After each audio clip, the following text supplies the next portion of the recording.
എന്നിട്ട് George Muller മൂഡിയോട് പറഞ്ഞൊരു കാര്യമുണ്ട്, മിസ്റ്റർ മൂഡി, നിങ്ങൾ വന്നപ്പോൾ മുതൽ ഇത്രയും നേരം പറഞ്ഞത് നിങ്ങൾ ദൈവത്തിന് വേണ്ടി എന്തൊക്കെ ചെയ്തു എന്നാണ്. എന്നാൽ ഒരു കാര്യം ഞാൻ പറയാം, ദൈവം മൂടിക്ക് വേണ്ടി ചെയ്തതായിട്ട് ആലോചിച്ചാൽ, ദൈവം മൂടിക്ക് വേണ്ടി ചെയ്തതിനെ പറ്റി ആലോചിച്ചാൽ, മൂടി ദൈവത്തിന് വേണ്ടി ചെയ്തതൊന്നുമല്ല. Praise the lord, hallelujah. ഞാൻ ചെയ്യുന്ന സുവിശേഷ പ്രവർത്തനത്തെ ഇവിടെ നിന്ന് വിളമ്പിയാലുണ്ടല്ലോ, അതിന്റെ അർത്ഥം ദൈവം എനിക്ക് വേണ്ടി എന്ത് ചെയ്തു എന്നുള്ളത് ഞാൻ അറിയാത്തത് കൊണ്ടാണ്. ദൈവം എനിക്ക് വേണ്ടി ചെയ്തതിനെ കുറിച്ചുള്ള ബോധ്യം എനിക്കുണ്ടാകുമ്പോൾ ഞാൻ ദൈവത്തിന് വേണ്ടി ചെയ്തതിനെ കുറിച്ച് പറയാൻ ഞാൻ ലജ്ജിക്കുകയായിരിക്കും. കാര്യം ഞാൻ എന്റെ ജീവൻ അർപ്പിച്ചാൽ പോലും അതൊന്നുമല്ല. പിന്നെയല്ലേ ഞാൻ ചെയ്യുന്ന അധ്വാനം, ഞാൻ കൊടുക്കുന്ന പണം, എന്റെ വിയർപ്പൊഴുക്കുന്നത്, ഇറ്റ് ഈസ് നത്തിങ്. പ്രിയമുള്ളവരെ, അതുകൊണ്ടാണ് പോൾ പറയുന്നത്, ഞാൻ ദൈവത്തിന്റെ മനസ്സലിവ്, അല്ലെങ്കിൽ ദൈവം നിങ്ങളോട് കാണിച്ച മനസ്സലിവിനെ ഓർപ്പിച്ചുകൊണ്ട് നിങ്ങളെ പ്രബോധിപ്പിക്കുന്നത്. ഒന്ന് ആലോചിച്ച് നോക്കിയേ, ദൈവം നിങ്ങൾക്ക് വേണ്ടി എന്ത് ചെയ്തു, എത്ര മനസ്സലിവ് കാണിച്ചു. അവൻ മനസ്സലിവ് കാണിച്ചത് എവിടെയാണ്? കാൽവറി ക്രൂശിൽ. നിങ്ങളുടെ രോഗം സൗഖ്യമാക്കിയത് ഒരു വലിയ കാര്യമൊന്നുമല്ല, നിങ്ങൾക്ക് വീട് കിട്ടിയത് വലിയ കാര്യമല്ല, നിങ്ങൾക്ക് കാറ് കിട്ടിയത് വലിയ കാര്യമല്ല. പക്ഷേ അതൊക്കെ ദൈവത്തിന് ഒറ്റ വാക്കുകൊണ്ട് ചെയ്യാനുള്ളതേ ഉള്ളൂ. യേശു രോഗികളെ സൗഖ്യമാക്കിയപ്പോൾ സൗഖ്യമാകാൻ തുടങ്ങി, സൗഖ്യമായി. യേശു 5 കൊണ്ട് 5000 പേരെ പോഷിപ്പിച്ചത്, it was an easy thing. പക്ഷേ പാപം മോചിക്ക എന്ന് പറഞ്ഞപ്പോൾ പാപം മോചിച്ചില്ല, അതിനവൻ സ്വന്തം ജീവൻ കൊടുക്കേണ്ടി വന്നു. Forgiveness of sin happens only at the expense of cross. ക്രൂസിന്റെ ചെലവിലല്ലാതെ പാപമോചനം നടക്കുന്നില്ല എപ്പോഴും. അതുകൊണ്ട് അപ്പോൾ പറയുന്നത്, ഞാൻ ദൈവത്തിന്റെ മനസ്സലിവ്, നിങ്ങളോട് കാട്ടിയ മനസ്സലിവ് ഓർപ്പിച്ച് നിങ്ങളെ പ്രബോധിപ്പിക്കുന്നത് എന്തെന്നാൽ 3 കാര്യങ്ങൾ പറയുന്നുണ്ട്. 1, റിന്യൂ യുവർ മൈൻഡ്, മനസ്സിനെ നിങ്ങൾ രൂപാന്തരപ്പെടുത്തണം. 2, സാക്രിഫൈസ് യുവർ ബോഡി, നിങ്ങൾ ശരീരത്തെ യാഗമാക്കണം. 3, വർഷിപ്പ് ഇൻ സ്പിരിറ്റ്, അല്ലെങ്കിൽ സ്പിരിച്വൽ വർഷിപ്പ്. 3 കാര്യങ്ങൾ, മൈൻഡ്, ബോഡി ആൻഡ് സ്പിരിറ്റ്, 3 ഇവിടെ പ്രസക്തമായി വരികയാണ്. രൂപാന്തരപ്പെടുത്തുന്ന മനസ്സിനെ രൂപാന്തരപ്പെടുത്തുക, ശരീരത്തെ യാഗമാക്കുക, ആത്മീയ ആരാധന കഴിക്കുക. അപ്പോൾ അതിനകത്ത് ആദ്യത്തെ കാര്യം ഞാൻ പറഞ്ഞല്ലോ, ഡീറ്റെയിൽ ആയിട്ടുള്ള സ്റ്റഡീസ് നമ്മൾ പോകുന്നുണ്ട്. ആദ്യത്തെ കാര്യം അവിടെ പറയുന്നത്, പൗലോസിന്റെ കൺസ്ട്രക്ഷൻ വെച്ച് നോക്കിക്കഴിഞ്ഞാൽ ഇറ്റ് സേസ് അബൌട്ട് ബോഡി, ശരീരത്തെക്കുറിച്ചാണ്. അപ്പോൾ ശരീരത്തെ യാഗമായി അർപ്പിക്കണം. പക്ഷെ ശരീരത്തെ യാഗമായി അർപ്പിക്കണം എന്നാണ് അവിടെ തുടങ്ങുന്നത് തന്നെ, അല്ലേ? അവിടെ തുടങ്ങുന്ന സഹോദരന്മാരെ, ഞാൻ ദൈവത്തിന് മനസ്സിൽ ഓർപ്പിച്ച് നിങ്ങളെ പ്രബോധിപ്പിക്കുന്നത്, നിങ്ങൾ ബുദ്ധിയുള്ള ആരാധനയായി നിങ്ങളുടെ ശരീരങ്ങളെ ജീവനും വിശുദ്ധിയും ദൈവത്തിന് പ്രസാദമുള്ള യാഗമായി സമർപ്പിപ്പീൻ. അവിടെ പറഞ്ഞിട്ടാണ് പിന്നെ മനസ്സ് രൂപാന്തരപ്പെടുന്ന കാര്യമൊക്കെ രണ്ടാമത് പറയുന്നത്. അപ്പോൾ ദൈവത്തിന്റെ മനസ്സലിവിന് പകരമായിട്ട് എനിക്ക് അങ്ങോട്ടൊന്നും ചെയ്യാൻ കഴിയത്തില്ല, വസ്തുക്കൾ കൊടുക്കാൻ കഴിയത്തില്ല. യഹൂദന്മാർ വസ്തുക്കൾ കൊടുത്തുകൊണ്ട് ദൈവത്തെ പ്രസാദിപ്പിക്കാനായിട്ട് നോക്കി, കാളയെയും ആട്ടുകൊറ്റന്മാരെയും എല്ലാം കൊടുക്കാൻ നോക്കി. പക്ഷേ നമ്മള് സങ്കീർത്തനങ്ങളിലും മറ്റും വായിക്കുമ്പോൾ, പ്രതി 40 സങ്കീർത്തനം 6 വാക്യത്തിൽ, ഹനനയാഗം നീ ഇച്ഛിക്കുന്നില്ല, ഭോജനയാഗം നീ നിനക്ക് അതിന് പ്രസാദമില്ല, അല്ലെങ്കിൽ ഞാൻ അർപ്പിക്കുമായിരുന്നു. 51 അധ്യായത്തില് സങ്കീർത്തനം 51 16 മുതലുള്ള വാക്യങ്ങൾ വായിക്കുമ്പോൾ യാഗം കഴിക്കുന്നതിനെ കുറിച്ച് പറയുന്നുണ്ട്. പക്ഷെ അവിടെ യാഗം കഴിക്കുന്നതിനെ കുറിച്ച് പറയുമ്പോൾ പറയുന്നത് എന്താണ്? സകല കാളകളും ഭൂമിയിലെ കാട്ടിലെ സകല പശുക്കളും എല്ലാം എന്റെ വകയാണ്. അപ്പൊ അതുകൊണ്ട് അതിനെ യാഗം ഉറപ്പിച്ചിട്ട് അർത്ഥമൊന്നും ഉണ്ടാകുന്നില്ല.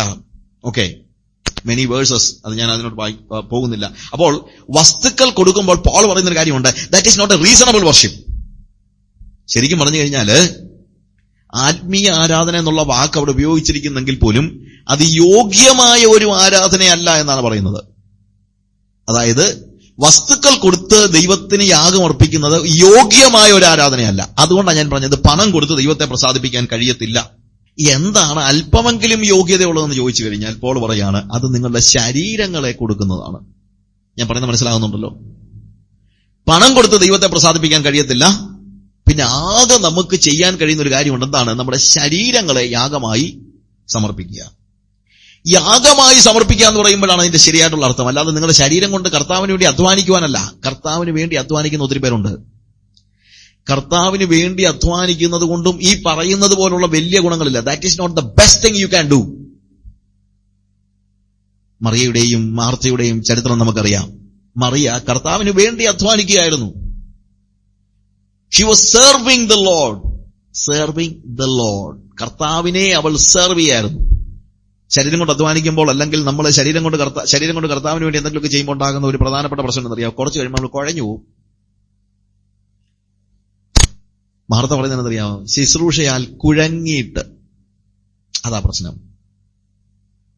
അവൾ ചെയ്തത് മോശമൊന്നുമല്ല, പക്ഷേ എന്തായി? അവൾ കുറച്ചു കഴിഞ്ഞപ്പോൾ കുഴഞ്ഞുപോയി. വേൺ ഔട്ട്. അതുകൊണ്ട് ശരീരങ്ങൾ കൊണ്ട് കർത്താവിന് എന്തെങ്കിലും ചെയ്യുന്നത് കൊണ്ട് മാത്രമല്ല കാര്യം. എന്താണ്? ശരീരത്തെ യാഗമാക്കണം. എന്താ യാഗമാക്കുക എന്ന് പറഞ്ഞു കഴിഞ്ഞാൽ, യാഗം എന്ന് പറയുമ്പോൾ നമ്മൾ യാഗമൃഗത്തെ യാഗവേദിയിൽ ഏൽപ്പിച്ചു കഴിയുമ്പോൾ പിന്നെ ആ സമയം മുതൽ യാഗമൃഗത്തിന്റെ ഉടമസ്ഥാവകാശം നമുക്കല്ല. ഞാൻ ഒരു യാഗമൃഗത്തെ ഒരു യാഗവേദിയിൽ കൊടുത്തു കഴിഞ്ഞാൽ പിന്നീട് ആ യാഗമൃഗത്തിന്റെ ഉടമസ്ഥാവകാശം ആർക്കാണെന്നറിയാമോ? ഏത് ദൈവത്തിന് യാഗമർപ്പിച്ചോ ആ ദൈവത്തിനാണ്. അതുകൊണ്ട് നിങ്ങളുടെ ശരീരങ്ങളെ യാഗമാക്കുക എന്ന് പറഞ്ഞാൽ എന്താണെന്നറിയാമോ? നിങ്ങളുടെ ശരീരത്തിന്റെ ഓണർഷിപ്പ് നിങ്ങൾ യേശുവിന് കൈമാറ്റം ചെയ്യുക എന്നുള്ളതാണ്. ഓണർഷിപ്പ് കൈമാറ്റം ചെയ്യുക എന്നുള്ളതാണ്. ഉടമസ്ഥാവകാശം കൈമാറ്റം ചെയ്യുക. ശരീരം എന്ന് മാത്രമല്ല, ഇവിടെ ശരീരം എന്ന് പറഞ്ഞൊരു ഹോൾസം കാര്യമാണ്. അല്ലാതെ എന്റെ ബോഡി, ശരീരവും മനസ്സും ആത്മാവും എല്ലാം ഈ ഒരു വാക്കിൽ ഉള്ളടങ്ങിയിട്ടുണ്ട്. ചിലപ്പോൾ നിങ്ങൾ ശരീരം കൊടുക്കാൻ മനസ്സ് തയ്യാറായിരിക്കും, പക്ഷെ മനസ്സ് കൊടുക്കാൻ തയ്യാറല്ല. അതാ വാസ്തവത്തില് മാർത്തയ്ക്ക് പറ്റിയതായിട്ടുള്ള പ്രശ്നം. ഒരു ഫോഴ്സ്ഫുൾ ലേബർ അല്ല കർത്താവ് ആഗ്രഹിക്കുന്നത്, മനസ്സോടെ ചെയ്യുന്ന കാര്യമാണ്. മനസ്സ് കൊടുത്തില്ലെങ്കിൽ ശരീരം കൊടുത്തിട്ട് അർത്ഥവുമില്ല. ചെയ്യണമല്ലോ, അങ്ങനെ പറഞ്ഞില്ലെങ്കിൽ മോശമല്ലേ, അങ്ങനെ ചെയ്തില്ലെങ്കിൽ മോശമല്ലേ എന്ന് വെച്ച് കർത്താവിന് വേണ്ടി സേവ ചെയ്യുന്നതിനകത്ത് കർത്താവ് ഒരിക്കലും പ്രസാദിക്കുന്നില്ല. ഞാൻ അങ്ങനെ ചെയ്തില്ലെങ്കിൽ വല്ലവരൊക്കെ എന്തെങ്കിലും പറയത്തില്ല, നമ്മൾ വിശ്വാസികളല്ലേ എന്ന് പറഞ്ഞ് ചെയ്യുന്ന ജോലി കർത്താവ് ശ്രദ്ധിക്കുന്നേയില്ല. ചെയ്യുന്ന കാര്യങ്ങൾ മനസ്സോടെ, മനസ്സൊരുക്കത്തോടെ ചെയ്യണം. പണ്ട് ഒരു അമ്മയും മോനും കൂടെ ഒരു കടത്ത് കിടക്കുന്ന സമയത്ത് ഇവൻ വള്ളത്തിൽ അങ്ങോട്ടും ഇങ്ങോട്ട് ഓടി നടക്കുക ചെറുക്കൻ. അപ്പൊ വള്ളക്കാരൻ പറഞ്ഞത്, തള്ളെ ഈ കൊച്ചിനെ എവിടെയെങ്കിലും പിടിച്ചിരുത്ത്, ഇല്ലെങ്കിൽ വള്ളം മുങ്ങും. വള്ളം മുങ്ങിയാൽ എനിക്ക് പ്രശ്നമൊന്നുമില്ല, ഞാൻ നീന്തി കയറും, നിങ്ങൾ രണ്ടും വെള്ളത്തിൽ കിടക്കും, ഉള്ള കാര്യം ഞാൻ പറയാം. ചെറുക്കൻ ഇരിക്കത്തില്ല, എന്ത് പറഞ്ഞിട്ടും ഇരിക്കത്തില്ല. ഇരിയടാ ഇരിയടാ എന്ന് 10 പ്രാവശ്യം പറഞ്ഞിട്ടും ഇരിക്കത്തില്ല. പുള്ളി തള്ള ഒറ്റ അടി കൊടുത്തു, ഇരിയാ അവിടെ നിന്ന് പറഞ്ഞു.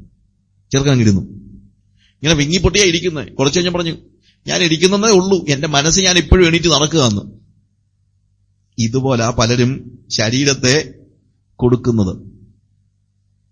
അത് ദൈവം കണക്കെടുത്തില്ല.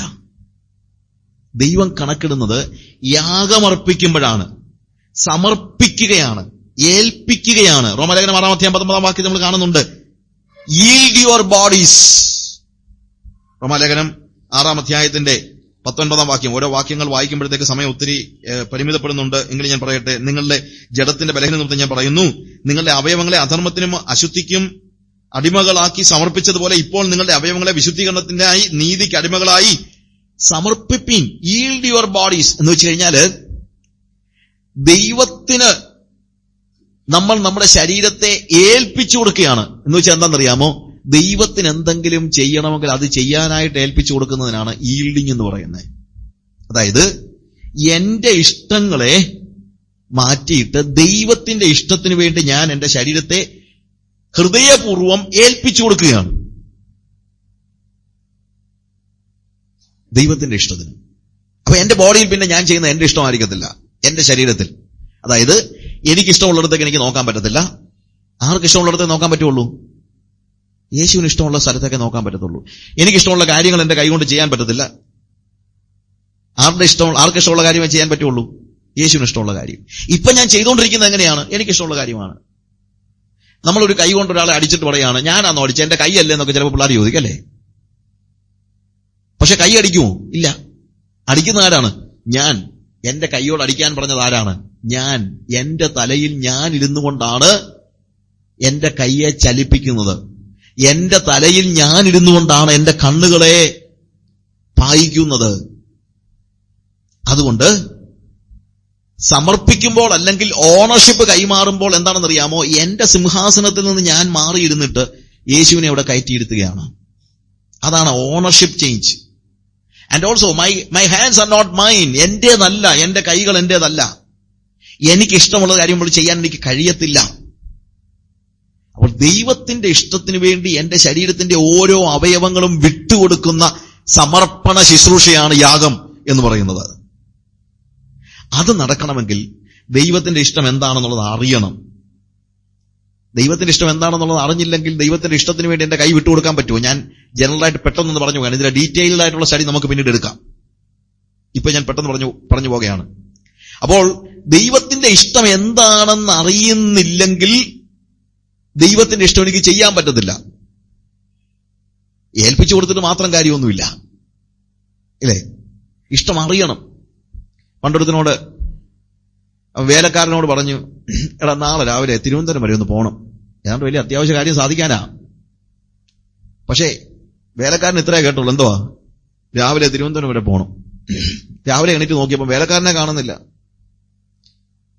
വൈകുന്നേരം ആയപ്പോഴത്തേക്ക് അണച്ച് തൂങ്ങി അവൻ വരിക. എടാ നീ എവിടെ ആയിരുന്നു രാവിലെ തൊട്ട് ഇവിടം വരെ? ഞാൻ തിരുവനന്തപുരത്തിന് പോയി.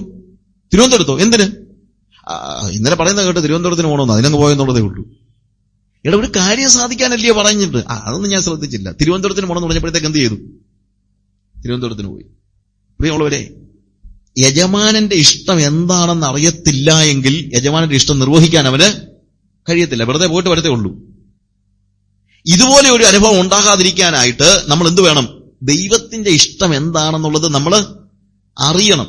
അപ്പോൾ ഈ വാക്യം ഒന്നുകൂടെ വിശദമായിട്ട് പഠിച്ചു കഴിഞ്ഞാൽ പൗലോസ് പറയാണ്, സഹോദരന്മാരെ, നിങ്ങളുടെ ശരീരങ്ങളെ ഞാൻ ദൈവത്തിന്റെ മനസ്സലിവ് ഓർപ്പിച്ച് നിങ്ങളെ പ്രബോധിപ്പിക്കുന്നതെന്നാൽ നിങ്ങൾക്ക് ദൈവം കാണിച്ച മനസ്സലിവിന് പകരമായിട്ട് പണം കൊടുത്ത്, ഞാനിത് പാരഫ്രൈസ് ചെയ്യാണ്, പണം കൊടുത്ത് നിങ്ങൾക്ക് ദൈവത്തെ പ്രസാദിപ്പിക്കാൻ കഴിയത്തില്ല. അതിന് പകരം കൊടുക്കാനായിട്ട് നിങ്ങൾക്ക് ഒന്നും കൊടുക്കാൻ പറ്റത്തില്ല. ആകെ നിങ്ങൾ കൊടുക്കാൻ പറ്റുന്നത് നിങ്ങളുടെ ശരീരങ്ങളെ എന്താക്കുകയാണ്?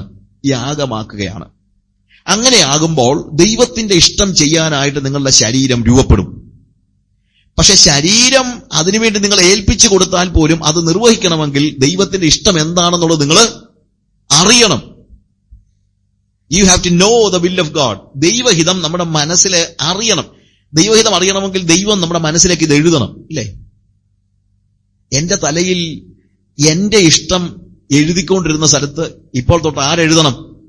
ദൈവം എഴുതണം. പക്ഷെ ദൈവം എഴുതാൻ വരുമ്പോഴാണ് പ്രശ്നം ഉണ്ടാകുന്നത്. എന്നാന്ന് ചോദിച്ചു കഴിഞ്ഞാല്, ഓൾറെഡി ഇതിനകത്ത് വേറെ പലരും കയറി, അല്ലെങ്കിൽ ലോകം കയറി ഒത്തിരി കാര്യങ്ങൾ എഴുതിയിരിക്കുകയാണ്. അതുകൊണ്ട് ദൈവത്തിന് ശരിക്കും എഴുതാൻ വരുമ്പോഴത്തേക്ക് ഇതൊരു ക്ലീൻ സ്ലേറ്റ് അല്ല. ഇപ്പൊ ഞാനൊരു ഉദാഹരണം പറഞ്ഞു കഴിഞ്ഞാൽ നിങ്ങൾ ഒന്ന് ആലോചിക്കുക. 4+4 = 8 എന്ന് നിങ്ങൾ എഴുതുകയാണ്. 4 + 4 = 8. പക്ഷെ നേരത്തെ ഇവത്തെ പല വരയും കുരയും ഒക്കെ ഉണ്ടെങ്കിൽ ഈ സമം വരുന്നതിന്റെ മുകളിൽ കൂടെ അല്ലെങ്കിൽ പുറകിൽ കൂടെ ഒരു വര നേരെ താഴോട്ട് കിടപ്പണമെന്ന് വെക്കുക. എങ്ങനെയായിരിക്കും അത് വായിക്കുന്നത്? 4 + 4 = എന്ന് എഴുതിയിരിക്കുന്നത് എടുത്ത് ഒരു വെട്ട് നേരത്തെ ഉണ്ടെങ്കിൽ എന്താ അതിന്റെ അർത്ഥം? 4+4 is not equal to 8 എന്നാ. 4 + 4 എന്നാൽ 8 അല്ല. നോക്ക്, ദൈവം എഴുതാൻ വന്നപ്പോൾ നേരത്തെ വര കിടന്നതുകൊണ്ട് ദൈവം എഴുതാൻ ഉദ്ദേശിച്ചതിന് നേരെ വിപരീത നിലയിലേക്ക് കാര്യങ്ങൾ പോവുകയാണ്. അതുകൊണ്ട് നിങ്ങൾ എന്ത് ചെയ്തേ പറ്റുള്ളൂ? നേരത്തെ എഴുതിയ കാര്യങ്ങളൊക്കെ മായ്ച്ചു കളഞ്ഞാലേ പറ്റുള്ളൂ. ഈ കമ്പ്യൂട്ടറിനകത്ത് വൈറസ്, ഇപ്പോൾ ഏറ്റവും വലിയ പ്രശ്നം അതാണല്ലോ, കമ്പ്യൂട്ടർ വൈറസാണ്. കമ്പ്യൂട്ടറിനകത്ത് വൈറസ് കയറിയ ഉള്ള ഒരു പ്രശ്നം എന്ന് വെച്ചാൽ നമ്മുടെ സോഫ്റ്റ്വെയറിനെയൊക്കെ പലപ്പോഴും എന്ത് ചെയ്യും? ഇത് കറപ്റ്റ് ആക്കുകയാണ്. കറപ്റ്റ് ആക്കി കഴിഞ്ഞാൽ ചിലപ്പം നമ്മൾ ടൈപ്പ് ചെയ്യുകയാണ്. ഇപ്പൊ ഞാനിപ്പോ ടൈപ്പ് ചെയ്താൽ ഞാൻ ടൈപ്പ് ചെയ്ത സാധനമാണ് സ്ക്രീനിൽ വരേണ്ടത്.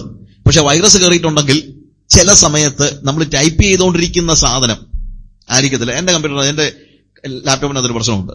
അപ്പൊ ഞാന് അവിടെ ഹാഷ് അടിച്ചു കഴിഞ്ഞാൽ എനിക്കത് അടിക്കാനേ പറ്റത്തില്ല. കാര്യം അല്ലെങ്കിൽ ഞാൻ @ അടിക്കണമെങ്കിൽ, അപ്പൊ @ അടിക്കാൻ വന്നു കഴിഞ്ഞാൽ അവിടെ ഒരു കോമായ വന്ന് കിടക്കുന്നത്. കോമായൽ അടിച്ചെങ്കിൽ മാത്രമേ @ വരത്തുള്ളൂ. അപ്പൊ എന്റെ കമ്പ്യൂട്ടറിനകത്ത് പ്രശ്നമുണ്ട്. അപ്പൊ പറ്റുന്ന പ്രശ്നം എന്തോ ഒരു വൈറസാ. അപ്പൊ അതുകൊണ്ട് പ്രശ്നം ഉണ്ടാകുന്നത് എന്താണ്? ഞാൻ ടൈപ്പ് ചെയ്യുന്ന സാധനമല്ല സ്ക്രീനിൽ വരുന്നത് എന്നതുപോലെ ദൈവം അവന്റെ ഇഷ്ടം എന്താണെന്ന് എന്നിൽ ടൈപ്പ് ചെയ്യാൻ പരിശ്രമിക്കുമ്പോൾ എന്റെ മനസ്സിലേക്ക് കടന്നു വരുന്നത് വേറെ ഏതാണ്ടൊക്കെയാ. ദൈവത്തിന്റെ ഇഷ്ടത്തിന് നേരെ വിപരീതമാണ്. അപ്പോൾ ഓൾറെഡി ലോകം കറപ്റ്റ് ചെയ്തിരിക്കുന്ന ഒരു മൈൻഡുമായിട്ട് ദൈവത്തിന്റെ അടുത്ത് ചെന്ന് കഴിഞ്ഞാൽ ദൈവത്തിന് അവന്റെ ഇഷ്ടം എഴുതാൻ കഴിയത്തില്ല. കഴിയത്തില്ലെന്ന് തന്നെയല്ല, ദൈവം എഴുതാൻ പരിശ്രമിച്ചു കഴിഞ്ഞാൽ നേരെ വിപരീതമായിരിക്കും നമ്മൾ മനസ്സിലാക്കുന്നത്. നമ്മൾ ഇന്ന് ഉപയോഗിക്കുന്നത് ലോകത്തിന്റെ ഭാഷയാണ്. ചില സമയത്ത് നമ്മൾ പറയുന്ന കാര്യങ്ങൾ അതുപോലല്ല ആളുകൾ മനസ്സിലാക്കുന്നത്. പ്രത്യേകിച്ച് ദൈവവചനം പ്രസംഗിച്ചു കഴിഞ്ഞാൽ നേരെ വിപരീതമായി മനസ്സിലാക്കുന്ന ആളുകളുണ്ട്. നിങ്ങളുടെ കുഞ്ഞുങ്ങൾക്ക് നിങ്ങൾ ദൈവവുമായി സംസർഗം ചെയ്യുന്ന, ദൈവം സംസാരിക്കുന്ന ഒരു വ്യക്തിയാണെന്നുള്ള പൂർണ്ണ ബോധ്യം കൊടുക്കാൻ നിങ്ങൾക്ക് കഴിഞ്ഞിട്ടില്ലെങ്കിൽ നിങ്ങൾ കുടുംബം പണിതവനല്ല. നിങ്ങളുടെ മക്കൾ പറയുമോ, ഐ നോ വൺ തിങ്, എന്റെ അപ്പൻ മണ്ടത്തരം പറയത്തില്ല, എന്റെ അപ്പൻ ദൈവം പറയുന്നത് കേട്ട് മാത്രം കാര്യങ്ങൾ ചെയ്യുന്നവനാണെന്ന് നിങ്ങളുടെ മക്കൾ പറയാൻ കഴിയുന്നതാണ് നിങ്ങളുടെ ജീവിതത്തിലെ ഏറ്റവും വലിയ ഭാഗ്യം എന്ന് പറയുന്നത്. പ്രിയമുള്ളവരെ, ഒരുപക്ഷെ കൂട്ടുകാരെല്ലാം ഇവനെ കളിയാക്കി കാണും. ഷുവർ, എടാ വാട്ട് ഈസ് യുവർ ഫാദർ, നിന്റെ അപ്പൻ എന്നാ ചെയ്യുന്നതെന്ന് ചോദിച്ചു കഴിയുമ്പോൾ അവൻ പറയും is making A ship. What is that? Ship എന്ന് പറഞ്ഞു കഴിഞ്ഞാൽ വലിയ പടകാണ്, നമ്മൾ കണ്ടിട്ടില്ലാത്ത രീതിയിലുള്ള, എത്രയും വലിപ്പം. അവനതിന്റെ അളവൊക്കെ പറയുമ്പോഴത്തേക്ക് ഇറ്റ് ഈസ് സോ ബിഗ്.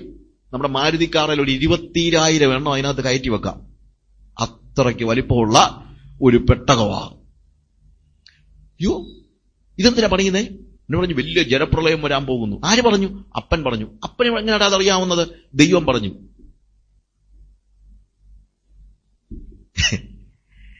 ഈ പിള്ളാരെ കൂട്ടുകാര് നോക്കിയത് ഭ്രാന്തന്റെ മോൻ എന്ന നിലയിലാ. അവൻ നല്ല പിള്ളാരാ, പക്ഷെ എന്തോ അവന്റെ അപ്പന് വട്ടുപിടിച്ചു പോയി എന്നാണ് കൂട്ടുകാര് പറഞ്ഞത്. പക്ഷെ കൂട്ടുകാരത് പറഞ്ഞപ്പോഴും അവർക്ക് കുലുക്കമൊന്നും ഉണ്ടായില്ല. അവര് പറഞ്ഞു, ഞങ്ങളുടെ അപ്പൻ വട്ടുപിടിച്ചൊന്നുമല്ല, ഞങ്ങളുടെ അപ്പന് യഹോവയായ ദൈവത്തോട് സംസാരിക്കുന്നവനാ. Build your home my people. സഹോദരന്മാരെ, നിങ്ങൾ കർത്താവ് നിങ്ങളോട് പറഞ്ഞതനുസരിച്ച് കുടുംബത്തെ പണിയുക. നമുക്ക് നഷ്ടപ്പെടുന്നത് കുടുംബമാണ്. These days it is very much essential. എല്ലാ വിശ്വാസികളും എല്ലാ ദൈവമക്കളും അവരുടെ കുടുംബത്തെ പണിയുവാനുള്ള തീരുമാനമെടുക്കേണ്ടിയിരിക്കുന്നു. നോഹയുടെ തലമുറയിൽ എല്ലാവരും ദൈവവിരുദ്ധമായി ജീവിച്ചപ്പോൾ നോഹ ഒരു കുടുംബം പണിതു. എന്നാൽ അവൻ സ്വാർത്ഥനല്ലായിരുന്നു. കുടുംബത്തിന് വേണ്ടി ഒരു പെട്ടകം പണിയാനാണ് ദൈവം പറഞ്ഞതെങ്കിലും 2 പത്രോസിന്റെ ലേഖനം നമ്മൾ വായിക്കുമ്പോൾ അതിന്റെ 2-ാം അധ്യായം അതിന്റെ 5-ാമത്തെ വാക്യത്തിൽ, പുരാതന ലോകത്തെ ആദരിക്കാതെ ഭക്തികെട്ടോടെ ലോകത്ത് ജലപ്രളയം വരുത്തിയപ്പോൾ നീതിപ്രസംഗിയായ നോഹയെ 7 പേരോടുകൂടെ പാലിക്കുകയും. He was preaching. ദൈവം അവനോട് പ്രസംഗിക്കാൻ പറഞ്ഞില്ലെന്ന് എന്റെ ചിന്ത, അറിയത്തില്ല. പക്ഷേ നീ പോയി എല്ലാവരോടും പ്രസംഗിക്കാനായിട്ട് ദൈവം അവനോട് ആവശ്യപ്പെടുന്നത് നമ്മളിവിടെ കാണുന്നില്ല. എല്ലാവരോടും പോയി പ്രസംഗിക്ക് എന്ന് പറയാൻ. എന്നിട്ടും അവൻ പ്രസംഗിച്ചു. അതാണ് സുവിശേഷ വേലയുടെ അറിയപ്പെടേണ്ടതായ മർമ്മം. പ്രസംഗം എന്ന് പറയുന്നത് ഒരു കൽപ്പനയുടെ അനുസരണമായിട്ടല്ല നമ്മൾ കാണേണ്ടത്. പ്രസംഗം എന്ന് പറയുന്നത് കൽപ്പന ഇല്ലെങ്കിലും ചെയ്യുന്ന കാര്യമായിരിക്കണം. കാരണം നോഹ അവന്റെ ജനങ്ങളെ സ്നേഹിച്ചു, അവന്റെ കുടുംബത്തെ അവൻ സ്നേഹിച്ചു. അവൻ ദൈവത്തോടുകൂടെ നടന്നതുകൊണ്ട് ദൈവം സ്നേഹിക്കുന്നതിനെ അവനും സ്നേഹിക്കാതിരിക്കാൻ കഴിയത്തില്ല. അതുകൊണ്ട് അവൻ ജനങ്ങളെ സ്നേഹിച്ചു. ഇവരിൽ ആരെയെങ്കിലും ഒക്കെ രക്ഷിക്കാൻ കഴിഞ്ഞെങ്കിലോ എന്നുള്ള ആഗ്രഹത്തോടുകൂടി അവൻ എല്ലായിടത്തും ചെന്ന് പറഞ്ഞു, കേട്ടോ, കർത്താവ് എന്നോട് പറഞ്ഞു ജലപ്രളയം വരാൻ പോകുകയാണ്, ഞാനൊരു വലിയ പെട്ടകം ഉണ്ടാക്കിയിട്ടുണ്ട്, നിങ്ങൾ വരണം, അതിനകത്ത് കയറിയാൽ രക്ഷപ്പെടും, ഇല്ലെങ്കിൽ രക്ഷപ്പെടത്തില്ല. ആൾക്കാർ പറഞ്ഞു ചിരിച്ചു. പക്ഷേ അവന്റെ ഹൃദയത്തിൽ ഇത് പറയാതിരിക്കാൻ കഴിയത്തില്ല. പൗലോസ് പറയാണ്, ഞാൻ സുവിശേഷം അറിയിക്കുന്നില്ലെങ്കിൽ എനിക്ക് അയ്യോ കഷ്ടം. എന്ത് കഷ്ടം? മത്തായിയുടെ സുവിശേഷം 28-ാം അധ്യായം 20-ാം വാക്യത്തിൽ ഉണ്ടല്ലോ, നിങ്ങൾ സകല ജാതികളോടും പോയി സുവിശേഷം അറിയിക്കാൻ. ഞാൻ പോയി പറഞ്ഞില്ലെങ്കിൽ കർത്താവ് എന്നെ ശിക്ഷിച്ചാലോ എന്നാണോ നിങ്ങൾ ചിന്തിക്കുന്നത്? അല്ല. മത്തായിയുടെ സുവിശേഷം 28-ാം അധ്യായം വായിച്ചൊന്നുമല്ല പൗലോസ് ഇക്കാര്യങ്ങൾ പറയുന്നത്. എന്താണെന്നറിയാമോ? അവൻ ജനങ്ങളെ സ്നേഹിച്ചപ്പോൾ താൻ അനുഭവിക്കുന്ന സൗഭാഗ്യം മറ്റുള്ളവർക്ക് പകർന്നു കൊടുക്കാതിരിക്കാൻ കഴിയാത്തത് കൊണ്ട് അവൻ ആലോചിച്ചു, അയ്യോ, ഞാൻ പറഞ്ഞില്ലെങ്കിൽ അവർ നരകത്തിൽ പോകത്തില്ലേ, ഞാൻ പറഞ്ഞില്ലെങ്കിൽ അവന് മരിക്കുമ്പോൾ ന്യായാസനത്തിന് മുമ്പാകെ നിൽക്കുമ്പോൾ അവരിത് അറിഞ്ഞില്ലെങ്കിൽ എത്ര കഷ്ടമാണ്. അവൻ ഇരിക്കപ്പെടുത്തിയില്ലാഞ്ഞിട്ടാണ് അവൻ സുവിശേഷം അറിയിച്ചത്. It was not the force of a commandment. ഒരു കൽപ്പനയുടെ ഒരു ഫോഴ്സ് അല്ലായിരുന്നു. it was an urge from within. അവന്റെ ഹൃദയത്തിന്റെ ഉള്ളിൽ നിന്നുള്ള വലിയൊരു urge ആയിരുന്നു പ്രസംഗിക്കുവാനുള്ളത്. നോഹ പ്രസംഗിച്ചു. ദൈവം സമയം കൊടുത്തു, വളരെ സമയം കൊടുത്തു. 1 പത്രോസ് 3-ാം അധ്യായത്തിൽ അതിന്റെ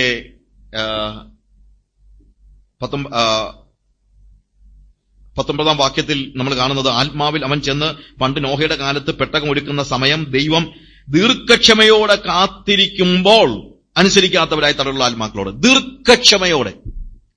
ദൈവത്തിന്റെ ദീർഘക്ഷമ ഭയങ്കരമാണ്. ചിലപ്പോൾ ആളുകൾ ചോദിക്കാറുണ്ട്, എന്തുകൊണ്ട് കർത്താവ് വരുവാൻ താമസിക്കുന്നു? ചിലർ ചിന്തിക്കുന്നത് പോലെ കർത്താവിന്റെ വരവിന് താമസമില്ല. പിന്നെ എന്താണ് ഇത്രയും താമസം എന്ന് ചോദിച്ചാൽ ഒറ്റ റീസണേ ഉള്ളൂ. എന്താണ്? ദീർഘക്ഷമയോടെ അവൻ കാത്തിരിക്കുകയാണ്. എല്ലായിടത്തും എല്ലാവരും മാനസാന്തരപ്പെടണമെന്നുള്ള ദൈവത്തിന്റെ ആഗ്രഹം നമ്മുടെ ചുറ്റുപാടുമുള്ളവരെ, നമ്മുടെ കർത്താവ് സൃഷ്ടിച്ചതായ ഈ ജനങ്ങളെ, ഇന്ത്യക്കാരെ, കോട്ടയത്തുള്ളവരെ, ചൈനയിലുള്ളവരെ, ആഫ്രിക്കയിലുള്ളവരെയൊക്കെ കർത്താവിന് സ്വർഗത്തിൽ കൊണ്ടുപോകാനുള്ള ആഗ്രഹം ബാക്കി നിൽക്കുന്നത് കൊണ്ട് അവന്റെ വരവ് താമസിക്കുന്നെന്നുള്ളതേ ഉള്ളൂ. ദീർഘക്ഷമയോടെ, ദൈവത്തിന്റെ ദീർഘക്ഷമയുടെ ഏറ്റവും വലിയ ഉദാഹരണം വാസം പറഞ്ഞു കഴിഞ്ഞാല് ഈ നോഹയുടെ പെട്ടകത്തിന്റെ അല്ലെങ്കിൽ ജലപ്രളയത്തിന്റെ കാലഘട്ടം തന്നെയാണ്. കാര്യം എന്നറിയാമോ? നോഹയ്ക്ക് മുമ്പുണ്ടായിരുന്ന നോഹയുടെ തലമുറയിലെ വേറൊരാളെ കുറിച്ച് നമ്മൾ കാണുന്നുണ്ട്. മെതുശലേഹ്, ഹാനോക്കിന്റെ മകനായ മെതുശലേഹ്. മെതുശലേഹിന്റെ അർത്ഥം, ആ പേരിന്റെ അർത്ഥം, പണ്ടൊക്കെ ആളുകളുടെ പേരിനൊക്കെ അർത്ഥം ഉണ്ടായിരുന്നു. പേരിന്റെ അർത്ഥം എന്നറിയാമോ? When he dies that will happen. അവൻ മരിക്കുമ്പോൾ അത് സംഭവിക്കും. എന്ത് സംഭവിക്കും? ജലപ്രളയം സംഭവിക്കും. അതാണ് ആ വാക്കിന്റെ അർത്ഥം. നിങ്ങൾ കൃത്യമായ കണക്കുകൂട്ടി നോക്കിയാൽ അറിയാൻ കഴിയും. മെതുശലേഹ് മരിക്കുന്ന വർഷമാണ് ജലപ്രളയം ഉണ്ടാകുന്നത്. മെതുശലേഹാണ് ലോകത്തിൽ ഏറ്റവും കൂടുതൽ വർഷം ജീവിച്ചിരുന്ന വ്യക്തി. എന്തുകൊണ്ടാ? മെതുശലേഹിനെ നേരത്തെ എടുക്കാൻ ദൈവത്തിന് ആഗ്രഹമില്ലാഞ്ഞിട്ടോ അല്ലെങ്കിൽ അതുകൊണ്ടൊന്നുമല്ല. മെതുശലേഹ് മരിക്കുമ്പോൾ എന്ത് സംഭവിക്കണം? ജലപ്രളയം സംഭവിക്കണം. അപ്പൊ അതുകൊണ്ട് അവൻ എന്ത് ചെയ്തു? കർത്താവ് എന്ത് ചെയ്തു? ജനങ്ങളോടുള്ള ദീർഘക്ഷമയുടെ ഭാഗമായി മെതുശലേഹിനെ അവൻ കൂടുതൽ അവന്റെ ആയുസിനെ നീട്ടിക്കൊടുത്തു. നോക്ക്, കർത്താവിന്റെ ദീർഘക്ഷമയുടെ ആ ഒരു അവസ്ഥ നിങ്ങളൊന്ന് ആലോചിച്ച് നോക്കിയേ. പക്ഷെ ആരും രക്ഷിക്കപ്പെട്ടില്ല. എന്നിട്ടും ദൈവം അവസരം കൊടുത്തു. രക്ഷിക്കപ്പെടാത്ത ആ ജനങ്ങളോട് തന്നെ നോഹ പ്രസംഗിച്ചു. ചില സമയത്ത് അങ്ങനെ ഒരു പ്രശ്നം നമുക്കുണ്ടാകാറുണ്ട്. ഞാൻ ഒരിക്കലും മാൾവ എക്സ്പ്രസ്സില് പഞ്ചാബിലൂടെ യാത്ര ചെയ്തുകൊണ്ടിരിക്കുമ്പോൾ ദൈവാത്മാവ് എന്നോട് സംസാരിച്ചു. ഇറ്റ് വാസ് ഇൻ 2000 അപ്പോൾ കർത്താവ് പറഞ്ഞ ഒരു കാര്യം, പഴയ നിയമത്തിൽ ഒരു വാക്യം വെച്ചാണ്, അവർ കേട്ടാലും കേൾക്കാഞ്ഞാലും നീ പ്രസംഗിക്കണം. ഞങ്ങൾ പ്രവർത്തിച്ചുകൊണ്ടിരുന്ന പല സ്ഥലങ്ങളിലും ഒരു ഫലവും ഇല്ലാതിരുന്ന സമയത്ത് പലപ്പോഴും ഞാൻ ചിന്തിച്ചിട്ടുണ്ട്, ഇതങ്ങ് നിർത്തിയാലോ, ഈ ഏറിയയിലെ പ്രവർത്തനം നിർത്തിയാലോ, ആരും രക്ഷിക്കപ്പെടുന്നില്ലല്ലോ. ഉടനെയാണ് കർത്താവിനോട് പറഞ്ഞത്, മനുഷ്യപുത്ര, അവർ കേട്ടാലും കേൾക്കാഞ്ഞാലും നീ പ്രസംഗിക്കണം. ഞാൻ കർത്താവിനോട് ചോദിച്ചു, കർത്താവേ, കേട്ടാൽ എനിക്ക് സന്തോഷമോ, കേൾക്കുന്നില്ലെങ്കിൽ ഞാൻ എന്തിനാ ഇത്രയും കഷ്ടപ്പെട്ട് പ്രസംഗിക്കുന്നത്? എന്നെ കർത്താവ് പറഞ്ഞു, first of all that is my commandment. ഒന്നാമത് അത് നിന്റെ ചുമതലയല്ല, ദാറ്റ് ഈസ് മൈ കമാൻഡ്മെന്റ്, അത് എന്റെ കൽപ്പനയാണ്. 2, നീ ചോദിച്ചുകൊണ്ട് പറയാം. നീ പ്രസംഗിച്ച ഒരാൾ രക്ഷിക്കപ്പെടുകയാണെങ്കിൽ പ്രത്യക്ഷത്തിൽ നീ അവരുടെ രക്ഷകനാകുകയാണ്. യേശുവാണ് രക്ഷിക്കുന്നതെങ്കിലും നിന്നിലൂടെയാണ് അവർ യേശുവിനെ കണ്ടുമുട്ടി രക്ഷിക്കപ്പെടുന്നത്. അതുകൊണ്ട് നീ അവരുടെ സേവിയർ ആവുകയാണ്. നീ പ്രസംഗിക്കുന്നവർ കേട്ടില്ലെങ്കിലോ, എന്നാലും പ്രസംഗിക്കണ കാര്യം, കുറ്റപത്രം വായിച്ചു കേൾപ്പിക്കാതെ എനിക്ക് ആരെയും ശിക്ഷിക്കാൻ കഴിയത്തില്ല. അതുകൊണ്ട് അവർ കേട്ടില്ലെങ്കിൽ നിന്റെ പ്രസംഗം അവരുടെ കുറ്റപത്രമായി തീരുകയാണ്. അങ്ങനെ നീ അവരുടെ ജഡ്ജായി മാറുകയാണ്. ഞാൻ പിന്നീടാണ് ഹീബ്രൂസിൽ നിന്ന് ആ വാക്യം വായിക്കുന്നത്. അങ്ങനെ അവൻ നോഹ എന്ത് ചെയ്തു? അവന്റെ തലമുറയെ ന്യായം വിധിച്ചു എന്ന് പറയുന്ന വാക്ക് അന്ന് ഞാനത് ശ്രദ്ധിച്ചിട്ടില്ല. പിന്നീട് ഞാൻ വായിച്ചപ്പോൾ എനിക്ക് മനസ്സിലായ ഒരു കാര്യമാണ്. ഒരു ജഡ്ജ് എന്താ ചെയ്യുന്നത്? അവൻ സ്റ്റേറ്റിനെ റെപ്രസെന്റ് ചെയ്യുകയാണ്. അവൻ രാഷ്ട്രത്തെ പ്രതിനിധീകരിക്കുകയാണ്. ഇല്ലേ? ഒരു കുറ്റവാളിയെ അവൻ രക്ഷിച്ചാലും അവൻ രാഷ്ട്രത്തെ പ്രതിനിധാനം ചെയ്യുകയാണ്. ഇനി ശിക്ഷിച്ചാലും അവൻ എന്ത് ചെയ്യാണ്? രാഷ്ട്രത്തെ പ്രതിനിധാനം ചെയ്യുകയാണ്. അതുപോലെ ഞാൻ പ്രസംഗിക്കുമ്പോൾ ഒരാൾ രക്ഷിക്കപ്പെട്ടാലും രക്ഷിക്കപ്പെട്ടില്ലെങ്കിലും ഞാൻ ദൈവത്തെ പ്രതിനിധീകരിച്ചാണ് ആ കാര്യം ചെയ്യുന്നത്. അവൻ രക്ഷിക്കപ്പെട്ടാൽ എനിക്ക് സന്തോഷം. ഏത് ജഡ്ജിക്കും ഒരാളെ ശിക്ഷ വിധിക്കാനല്ല താല്പര്യം, എങ്ങനെയെങ്കിലും ഒരു മനുഷ്യനെ രക്ഷിക്കാൻ കഴിയുമെന്ന് അവൻ നോക്കുന്നത്. ഇല്ലേ? ഇനി ഒരാൾ അതിന് യോഗ്യനല്ലെങ്കിൽ അവന്റെ ജീവിതം അവൻ അതിന് കൊടുക്കുന്നില്ലെങ്കിൽ നാച്ചുറലി നമ്മൾ അവന്റെ ജഡ്ജ് ആയിത്തീരുകയാണ്. നോഹ പ്രസംഗിച്ചു, ആരും കേട്ടില്ല. പെട്ടെന്ന് ജലപ്രളയം വന്നു, എല്ലാവരെയും തൂത്തുകൊണ്ടുപോയി. പ്രിയമുള്ളവരെ, നമ്മുടെ ജീവിതത്തിൽ നോഹയുടെ കാലഘട്ടത്തിലെ പോലെ ആകുന്ന ഒരു കാലത്തിലേക്ക് നമ്മൾ വന്നിരിക്കുകയാണ്. അതുകൊണ്ട് നമ്മൾ ഒരു കാരണവശാലും ആ കാലഘട്ടത്തിന്റെ പ്രത്യേകതകൾക്ക് അനുസരിച്ച് അവരോട് ചേർന്ന് ജീവിക്കാനല്ല ആഗ്രഹിക്കുന്നത്. വക്രതയുള്ള ഈ തലമുറയിൽ നിന്ന് നിങ്ങളെ തന്നെ രക്ഷിച്ചുകൊള്ളുവീൻ, നിങ്ങളെ തന്നെ രക്ഷിച്ചുകൊള്ളുവീൻ. നമ്മുടെ കുടുംബം പണിയുക എന്നുള്ള വലിയ അവസ്ഥ, അതാണ് നമ്മൾക്ക് ആവശ്യമായിരിക്കുന്നത്. അവന്റെ കുടുംബം പണിയുക. നമ്മൾ കുഞ്ഞുങ്ങൾക്ക് വേണ്ടി എന്ത് നേടിക്കൊടുക്കുന്നു എന്നുള്ളത് വലിയ പ്രസക്തി, ഇവിടെ എന്ത് നേടിക്കൊടുക്കുന്നത് വലിയ പ്രസക്തമായ കാര്യമൊന്നുമല്ല. ഞാൻ പറയട്ടെ, കുഞ്ഞുങ്ങൾക്ക് വേണ്ടി തലമുറയ്ക്ക് നമ്മൾ പകർന്നു കൊടുക്കേണ്ടത് പണമല്ല, തലമുറയ്ക്ക് നമ്മൾ പകർന്നു കൊടുക്കേണ്ടത് ബിസിനസ് അല്ല, തലമുറയ്ക്ക് നമ്മൾ പകർന്നു കൊടുക്കേണ്ടത് പറമ്പല്ല. തലമുറയ്ക്ക് നമ്മൾ പകർന്നു കൊടുക്കേണ്ടത് എന്താണ് എന്ന് 2 തിമോത്തിയോസ് 1-ാം 4-5 വാക്യങ്ങൾ വായിക്കുമ്പോൾ പൗലോസ് തിമോത്തിയോസിനെ കുറിച്ച് പറയുന്നുണ്ട്. എന്താണ്? നിന്റെ അമ്മ യുനീക്കയിലും നിന്റെ വലിയമ്മച്ചി ലോബീസിലും ഉണ്ടായിരുന്നതായ നിർവ്യാജ വിശ്വാസം നിന്നിലും ഉണ്ട് എന്ന് ഞാന് ഉറച്ചിരിക്കുന്നു. നമ്മുടെ തലമുറയ്ക്ക് നമ്മൾ പകർന്നു കൊടുക്കേണ്ടത് എന്താണെന്നറിയാമോ? നിർവ്യാജ വിശ്വാസമാണ്. Sincere faith. നോഹ തന്റെ തലമുറയ്ക്ക് പകർന്നു കൊടുത്തതാണ് ഫെയ്ത്ത്. വിശ്വാസം പകർന്നു കൊടുത്തു, ഇല്ലേ? അതും എങ്ങനെയുള്ളതാണ്? സിൻസിയർ ആയിട്ടുള്ള ഫെയ്ത്ത്. കുഞ്ഞുങ്ങൾക്ക് വേണ്ടി പ്രാർത്ഥിച്ചാൽ മാത്രം പോരാ പ്രിയമുള്ളവരെ. ഞാൻ പറയട്ടെ, കുഞ്ഞുങ്ങൾക്ക് ഫെയ്ത്ത് പകർന്നു കൊടുക്കണം. അത് പറഞ്ഞു കൊടുക്കാൻ പറ്റാത്ത കാര്യമാണ്.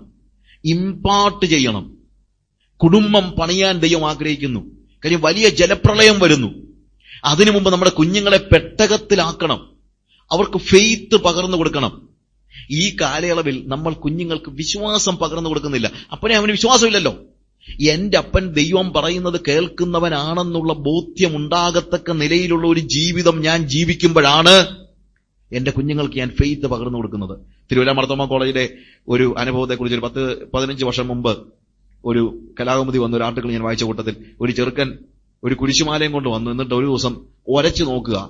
എന്നെ ചോദിച്ചു, എന്താടാ നീ കുരിശുമാല ഒരച്ചു നോക്കുന്നത്? എന്നെ അവൻ പറഞ്ഞു, അതെ അപ്പൻ തന്നതാ, പുള്ളി കോൺട്രാക്ടർ അല്ലേ, എല്ലാം മായം ചേർത്തേ പുള്ളി ഇതുവരെ പണിതിട്ടുള്ളൂ, ഇതിനകത്ത് മായം ചേർന്നാണോ എന്ന് ഒരച്ചു നോക്കുകയാണെന്ന്. സ്വന്തം അപ്പൻ കൊടുത്ത കുരിശുമാല ഒരച്ചു നോക്കി ഞാൻ പറയാ, ചിലപ്പോ അപ്പൻ ഇതുവരെ അങ്ങേർക്ക് എന്തേ അറിയത്തുള്ളൂ, പാലം പണിയണമെങ്കിലും മായം ചേർത്തേ, സിമെന്റിനകത്ത് മായം ചേർത്തേ പണിതിട്ടുള്ളൂ. ആ അപ്പന്റെ മകനില് അവൻ എന്ത് ചെയ്യാൻ പറ്റത്തില്ല? ഫെയ്ത്ത് പകർന്നു കൊടുക്കാനായിട്ട് കഴിയത്തില്ല. ഇന്ന് ദൈവം നമ്മിൽ നിന്ന് ആഗ്രഹിക്കുന്നതാണ്, we have to impart faith. നമ്മുടെ കുടുംബം എന്ന് പറയുന്ന ഒരു ചർച്ചാണ്. വേദോസം പഠിപ്പിക്കുന്നതാണ്. പിതാവ് അതിലെ പാസ്റ്റർ അല്ലെങ്കിൽ പ്രീസ്റ്റ് ആണ്. പാസ്റ്റർ എന്നുള്ള കുടുംബത്തിൽ നാളെ പോയി വീട്ടിൽ സഭ തുടങ്ങാനല്ലേ പറഞ്ഞത്? Every home should be A church. അതൊരു 7 day ചർച്ചാണ്. 7 ദിവസവും നിൽക്കുന്ന ഒരു സഭയായിരിക്കണം എന്റെ ഭവനം. ഞായറാഴ്ച നമ്മളിവിടെ സെലിബ്രേറ്റ് ചെയ്യാൻ വരികയാണ്, അത്രേ ഉള്ളൂ. ഞായറാഴ്ച 3/4 മണിക്കൂർ സൺഡേ സ്കൂൾ പഠിക്കുന്നത് കൊണ്ട് നിങ്ങളുടെ പിള്ളേരിലേക്ക് വിശ്വാസം ഒന്നും പകർന്നു ചെല്ലത്തില്ല. സൺഡേ സ്കൂൾ പഠിക്കണം, നല്ല കാര്യമാണ്. പക്ഷേ കുഞ്ഞുങ്ങളിലേക്ക് നിർവ്യാജ വിശ്വാസം പകർന്നു കൊടുക്കേണ്ടത് സൺഡേ സ്കൂൾ ടീച്ചേഴ്സ് അല്ല. നിങ്ങളുടെ കുഞ്ഞുങ്ങളിലേക്ക് നിർവ്യാജ വിശ്വാസം പകർന്നു കൊടുക്കേണ്ടത് നിങ്ങളാണ്.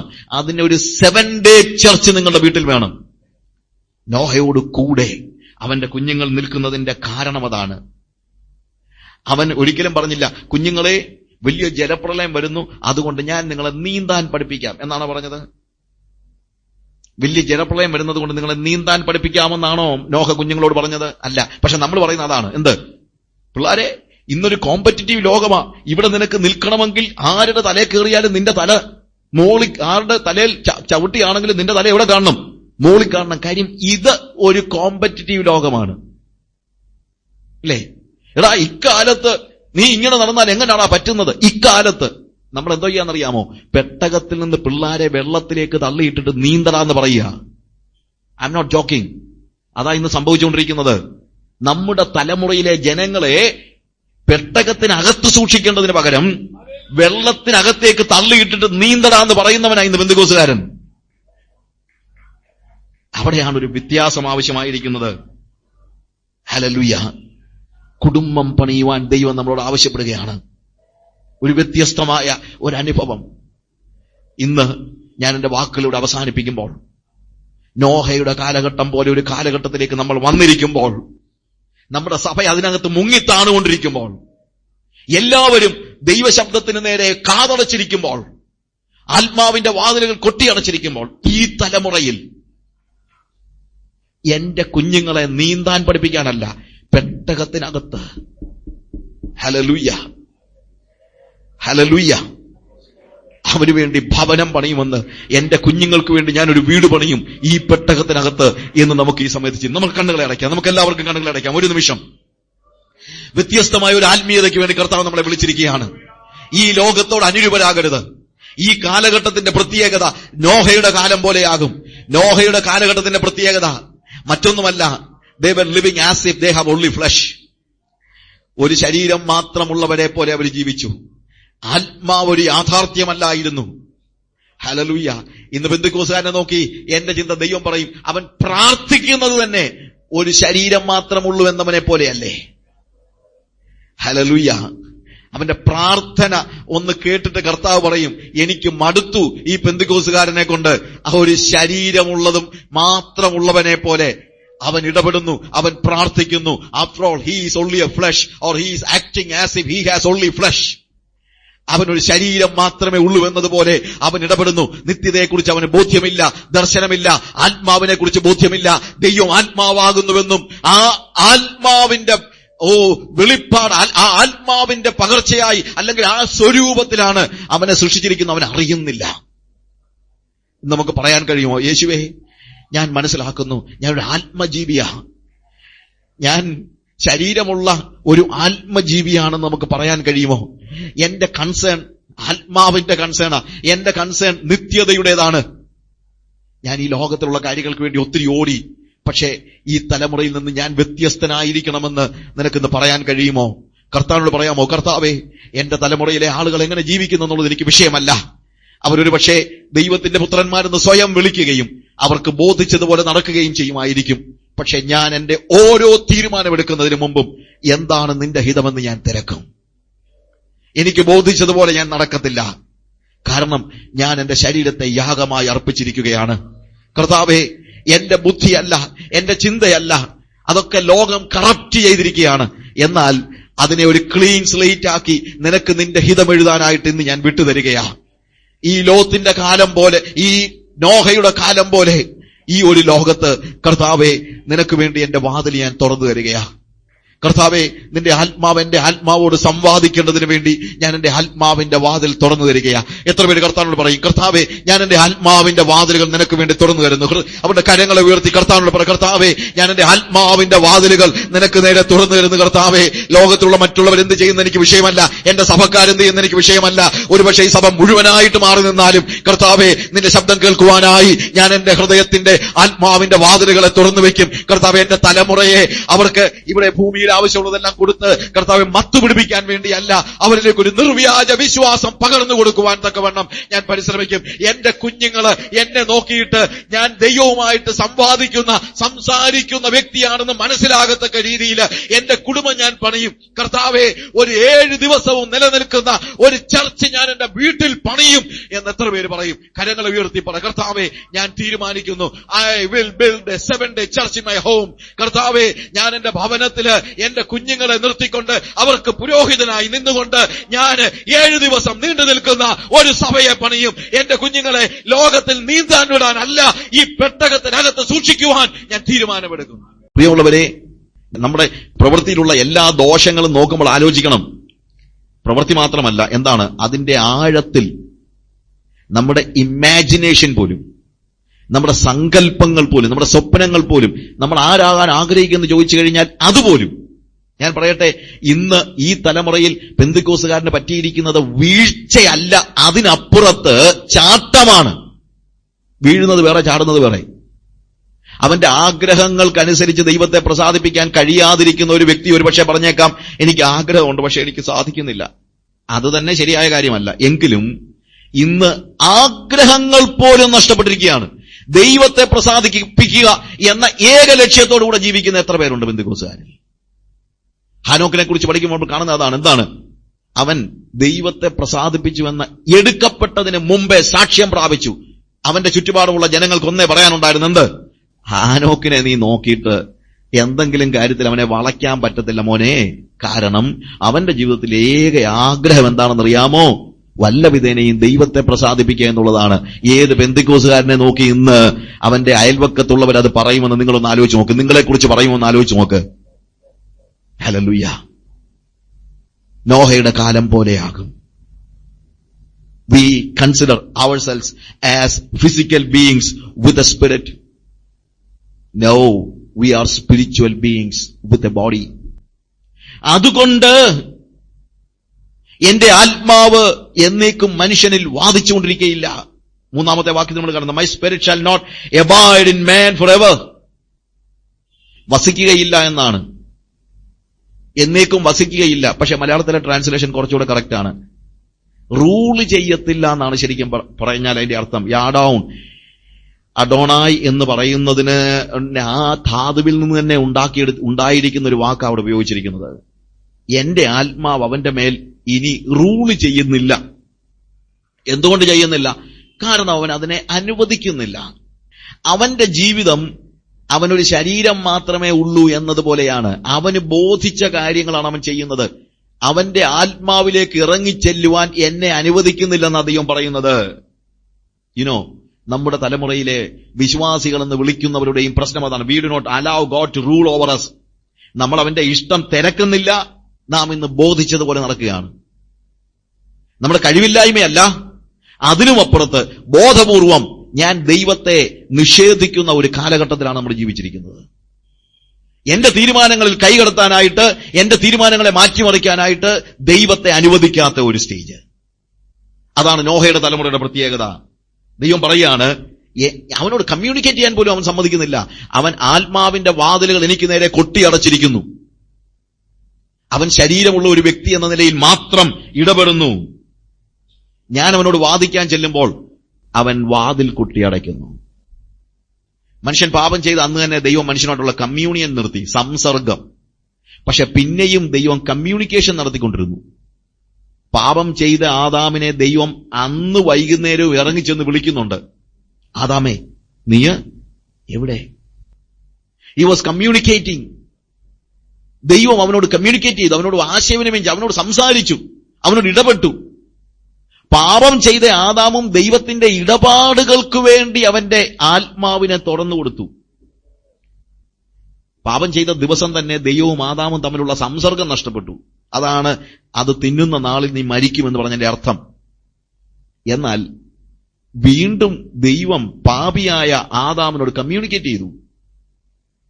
കയീനോട് കമ്മ്യൂണിക്കേറ്റ് ചെയ്തു. സ്വന്തം സഹോദരന്റെ ഘാതകനായ കയീനോടും ദൈവം എന്ത് ചെയ്തു? കമ്മ്യൂണിക്കേറ്റ് ചെയ്തു. പക്ഷെ ഇപ്പോൾ എന്താ സംഭവിക്കുന്നത്? ഈ ദൈവത്തിന്റെ പുത്രന്മാരെന്ന് സ്വയം വിളിക്കുന്ന ഈ ജനം ദൈവം അവരോട് കമ്മ്യൂണിക്കേറ്റ് ചെയ്യാൻ പോലും അനുവദിക്കാത്ത നിലയിൽ ദൈവത്തെ അവരുടെ ജീവിതത്തിൽ നിന്ന് മാറ്റി നിർത്തിയിരിക്കുകയാണ്. അവന് ബോധിച്ചതുപോലെയുള്ള ജീവിതം. ഞാൻ പറയട്ടെ പ്രിയമുള്ളവരെ, നമ്മളോട് തന്നെ ഒന്ന് ചോദിച്ചേ, മറ്റുള്ളവരെ ഒന്നും കുറ്റം പറയണ്ട. നമ്മൾ നമ്മുടെ ആത്മാവിന്റെ വാതിലുകൾ ദൈവത്തിന് വേണ്ടി തുറന്നു കൊടുത്തിട്ടുണ്ടോ? കർത്താവ് എന്നോട് സംസാരിക്കണമേ എന്ന് ആത്മാർത്ഥതയോടെ ദൈവസന്നിധിയിൽ മുട്ടുമടക്കി പ്രാർത്ഥിക്കുന്ന എത്ര പേര് ഇവിടെ ഇരിപ്പുണ്ട്? ആരും കൈവക്കണ്ട. എല്ലാ ദിവസവും രാവിലെ എഴുന്നേറ്റ് കർത്താവേ എന്താ നീ എന്നോട് കമ്മ്യൂണിക്കേറ്റ് ചെയ്യാൻ ഉദ്ദേശിക്കുന്നത് എന്ന് ചോദിക്കുന്ന ദൈവദാസൻ എന്ന് പറഞ്ഞ വാക്കുകൾ ഓർക്കണം. കർത്താവേ നിന്റെ ഹിതമനുസരിച്ച് ജീവിക്കാൻ എന്നെ സഹായിക്കണേ. വെറുതെ ഒഴുക്കൻ മട്ടിലല്ല ഞാൻ ചോദിക്കുന്നത്. അതെല്ലാവരും ചുമ്മാ പ്രാർത്ഥിക്കുമായിരിക്കും. അതൊക്കെ വായിലൂടെ ഒഴുകി വരുന്നതേ ഉള്ളൂ, ഹൃദയത്തിന്റെ ഉള്ളിലല്ല. ഞാൻ പറഞ്ഞത്, ദൈവമേ നിന്റെ ഹിതം ചെയ്യാൻ ഞാൻ ഇഷ്ടപ്പെടുന്നു, എന്നോടതൊന്ന് പറ എന്ന് പറഞ്ഞ് ദൈവത്തിന് കമ്മ്യൂണിക്കേറ്റ് ചെയ്യാൻ ആത്മാവിന്റെ വാതിലുകൾ തുറന്നു കൊടുത്തിരിക്കുന്ന പെന്തിക്കോസുകാരൻ ഉണ്ടോ എന്ന് ആലോചിച്ച് നോക്കണം. C the spirit the Holy Spirit want to communicate with you. പക്ഷെ നമ്മൾ വാതിൽ തുറന്നു കൊടുക്കുന്നില്ല. അതുകൊണ്ട് ആത്മാവ് മാറി നിൽക്കുകയാ. പെന്തിക്കോസുകാരിൽ നിന്ന് ആത്മാവ് മാറി നിൽക്കുകയാണ്. പുതിയ തലമുറയിൽ നിന്നും പഴയ തലമുറയിൽ മിക്കവരുടെ അടുത്തു നിന്നും ദൈവം പരിശുദ്ധാത്മാവ് മാറി നിൽക്കുകയാണ്. പരിശുദ്ധാത്മാവിന് വേണ്ടി വാതിലുകളെ തുറന്നു കൊടുക്കുന്നില്ല. അവർ പാട്ട് പാടുന്നുണ്ട്, കൈ കൊട്ടുന്നുണ്ട്, കൈ ഉയർത്തുന്നുണ്ട്, ആടുന്നുണ്ട്, പാടുന്നുണ്ട്. പക്ഷേ ആത്മാവിന്, എന്റെ ആത്മാവോട് കമ്മ്യൂണിക്കേറ്റ് ചെയ്യാനായിട്ട് വാതിൽ തുറന്നു കൊടുക്കുന്നില്ല. ഇതാണ് നോഹയുടെ തലമുറയുടെ പ്രശ്നം. ഈ തലമുറയിൽ നിന്ന് നീ മാറി നിൽക്കണം. Save yourself from this crooked generation. എല്ലാരും അങ്ങനെ ആയതുകൊണ്ട് നീയും അങ്ങനെ ആകാൻ ദൈവം ആഗ്രഹിക്കുന്നില്ല. അത് തീർത്തും ദൈവവിരുദ്ധമായ ചിന്തയാണ്. അതുകൊണ്ടാണ് നമ്മൾ ലോകത്തോട് അനുരൂപരാകാതിരിക്കേണ്ടത്. ലോകത്തിലെല്ലാവരും അങ്ങനെയാണ്. ലോകത്തിലെല്ലാവരും ദൈവത്തിന് വേണ്ടി വാതിൽ തുറന്നു കൊടുക്കുന്നില്ല. ലോകത്തിൽ ആരും, എല്ലാവരും വാതിൽ കൊട്ടി അടച്ചിരിക്കുന്നു. ഞാനിപ്പോ എന്തോ ചെയ്യാനാ? No. Save yourself. Genesis chapter 6 ഉൽപ്പത്തി 6 വാക്യത്തിൽ നമ്മൾ വായിക്കുന്നതെന്നറിയാമോ? ദൈവം മനുഷ്യനെ ഉണ്ടാക്കുകൊണ്ട് അനുദപിച്ചു. The Lord was grieved that he had made man. മനുഷ്യനെ ഉണ്ടാക്കുകൊണ്ട് അവൻ ദുഃഖിച്ചു. ഓരോ മനുഷ്യന്റെയും മുഖത്തേക്ക് നോക്കിയിട്ട് കർത്താവ് ദുഃഖിച്ചു. ഒറ്റ ഒരുത്തൻ ആത്മാവിന്റെ വാതിലുകൾ തുറന്നു കൊടുത്തില്ല. താൻ ഉണ്ടാക്കിയ മനുഷ്യൻ തന്നെ നിഷേധിക്കുന്നത് കണ്ടിട്ടാ കർത്താവ് ദുഃഖിക്കുന്നത്. താൻ ഉണ്ടാക്കിയ മനുഷ്യനോട് ഒരു വാക്ക് സംസാരിക്കാൻ കഴിയാത്ത നിലയിൽ ദൈവത്തെ മാറ്റി നിർത്തിയത് കണ്ടിട്ടാ. എന്റെ 3 മക്കളുണ്ട്. ഈ 3 മക്കളും അവരോട് ഒരു വാക്ക് സംസാരിക്കാൻ എന്നെ അനുവദിക്കാതിരിക്കാൻ, അപ്പൻ ഒറ്റ അക്ഷരം മിണ്ടണ്ട എന്ന് എന്നോട് പറഞ്ഞാൽ എനിക്ക് എത്ര ദുഃഖമുണ്ടാകുമോ അത്രയും ദുഃഖം മനുഷ്യനെ സൃഷ്ടിക്കുക നിമിത്തം ദൈവത്തിനുണ്ടായി. The Lord was grieved. അവൻ അനുതപിച്ചു. എല്ലാവരും ദൈവത്തെ ദുഃഖിപ്പിച്ചു. എക്സെപ്റ്റ് വൺ മാൻ, ഒരൊറ്റ മനുഷ്യൻ മാത്രം. ആര്? നോഹ. അതാണ് നോഹയുടെ കാലഘട്ടത്തിന്റെ പ്രത്യേകത. അവന്റെ തലമുറയിലെ മുഴുവൻ പേരും ദൈവത്തെ ദുഃഖിപ്പിച്ചപ്പോൾ, അവന്റെ തലമുറയിലെ മുഴുവൻ പേരും ദൈവത്തിന് നേരെ അവന്റെ ആത്മാവിന്റെ വാതിലുകൾ കൊട്ടിയടച്ചപ്പോൾ നോഹ പറഞ്ഞു, lord, I am here, speak to me oh God. കർത്താവേ, ഞാനിവിടെ ഉണ്ട്, എന്നോട് സംസാരിക്കണമേ. ദൈവം പറഞ്ഞില്ല, ഓ ആരും പറഞ്ഞാൽ കേൾക്കത്തില്ലടാ, നീയും കേൾക്കുമെന്നും വേണ്ടെന്ന് പറഞ്ഞില്ല. ആ ഒരൊറ്റ മനുഷ്യനെ ശ്രദ്ധിക്കുവാൻ സ്വർഗം തയ്യാറായി എന്നുള്ളതാണ്. ഇന്നും ഞാൻ പറയട്ടെ, നമ്മുടെ ചുറ്റുപാടുള്ള മുഴുവൻ ആളുകളും ദൈവവിരുദ്ധരായി ജീവിക്കുമ്പോഴും ദൈവത്തിന്റെ ആത്മാവിന് സംസാരിക്കുവാൻ നമ്മുടെ സഭയിലെ ഒരു വ്യക്തി പോലും വാതിൽ തുറന്നു കൊടുത്തില്ലെങ്കിലും നീ പറയാണ്, കർത്താവ് എന്നോട് സംസാരിക്കണമെന്ന് പറഞ്ഞു കഴിഞ്ഞാൽ ദൈവം നിന്നെ നിഷേധിക്കത്തില്ല. അതാ ലവോദിക്ക സഭയോടുള്ള ദൂതി നമ്മൾ കാണുന്നത്. ലവോദിക്ക സഭയുടെ പുറത്ത് നിൽക്കുകയാണ് കർത്താവ്. ഞാൻ വാതിൽക്കൽ നിന്ന് മുട്ടുന്നു, എന്നെ അകത്ത് കയറ്റത്തില്ല. ലവോദിക്ക സഭയുടെ അകത്തേക്ക് കയറാൻ കർത്താവിന് അനുവാദമില്ല. പക്ഷെ കർത്താവ് പറയാ, എങ്കിലും ആരെങ്കിലും ഒരാൾ വ്യക്തിപരമായി എന്നോട് ഉടമ്പടി ചെയ്യാൻ തയ്യാറാണെങ്കിൽ ഞാൻ കടന്നു വന്ന് അവനോടുകൂടെ അത്താഴം കഴിക്കും. അതാ വാക്യത്തിന്റെ അർത്ഥം. സഭ യേശുവിനെ പുറത്താക്കിയപ്പോഴും ഒരു വ്യക്തി യേശുവുമായിട്ട് ഉടമ്പടി ചെയ്യാൻ തയ്യാറാണെങ്കിൽ അവനുമായിട്ട് ഉടമ്പടി ബന്ധം പുലർത്താൻ അവൻ തയ്യാറാണെന്നാണ് കർത്താവ് പറയുന്നത്. ഇന്നും ഞാൻ പറയട്ടെ, നിങ്ങളുടെ ചുറ്റുമുള്ള ആളുകളെ നോക്കരുത്. അവർ ആത്മാവിന്റെ വാതിലുകൾ കൊട്ടിയടച്ചവരാണോ എന്നുള്ളത് നിങ്ങളുടെ ചിന്തയാകരുത്. നോഹയുടെ തലമുറയിലെ മുഴുവൻ ജനങ്ങളും ദൈവത്തിനെതിരെ വാതിൽ കൊട്ടിയടച്ചപ്പോൾ, ദൈവത്തിന് സംസാരിക്കാൻ കഴിയാത്ത നിലയിൽ അവരുടെ ആത്മാവിന്റെ വാതിലുകൾ കർത്താവിന് നേരെ കൊട്ടിയടച്ചപ്പോൾ നോഹ പറഞ്ഞു, ലോർഡ് സ്പീക്ക് ടു മീ, എന്നോട് സംസാരിക്കണമേ. വക്രതയുള്ള ആ ഒരു തലമുറയിൽ നോഹ തന്നെ തന്നെ രക്ഷിച്ചു. 6-ാം അധ്യായത്തിന്റെ 6 മുതലുള്ള വാക്യങ്ങൾ വായിക്കുമ്പോൾ കാണുന്നത്, താഴോട്ട് വായിക്കും. 9-ാം വാക്യം നമ്മൾ കാണുന്നത് നോഹയുടെ വംശപാരമ്പര്യം എന്നാൽ നോഹ നീതിമാനും തന്റെ തലമുറയിൽ നിഷ്കളങ്കനുമായിരുന്നു. നോഹ ദൈവത്തോട് കൂടെ നടന്നു.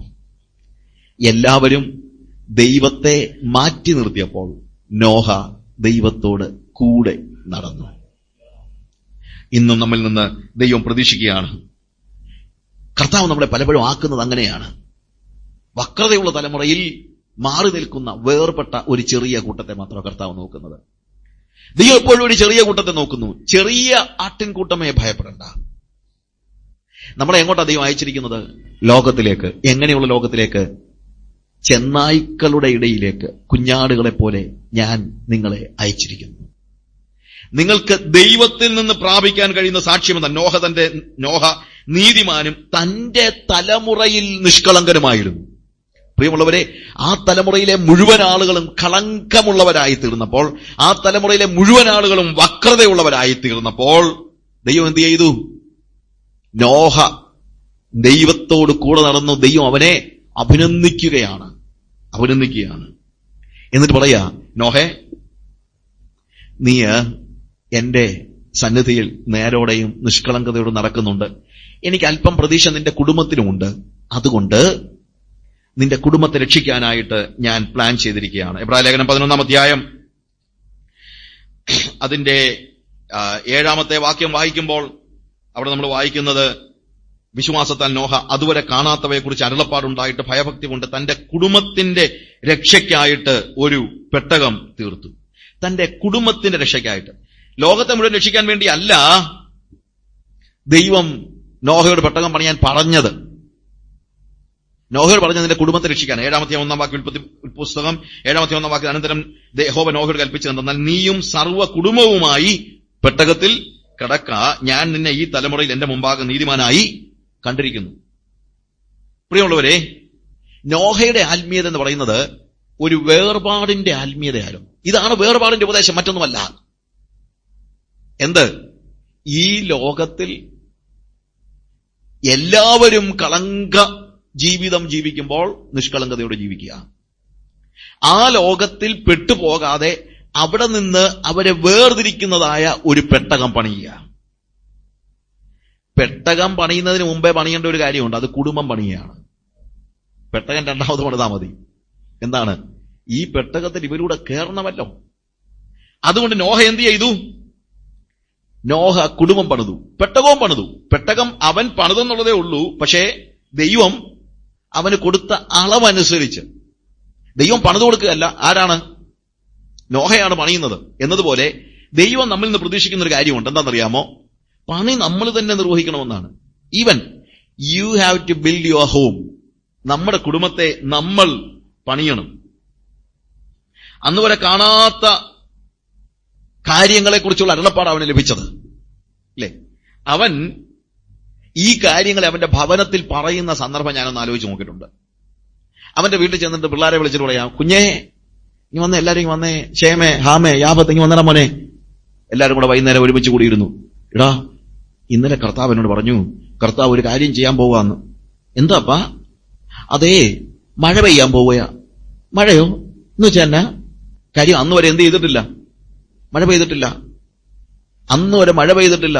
അതുവരെ വെള്ളം ഭൂമിയിൽ നിന്ന് മുകളിലോട്ട് വരുന്നതേ ഉള്ളൂ. അവരിതുവരെ മുകളിൽ നിന്ന് താഴോട്ട് വെള്ളം വീഴുന്നത് കണ്ടിട്ടില്ല.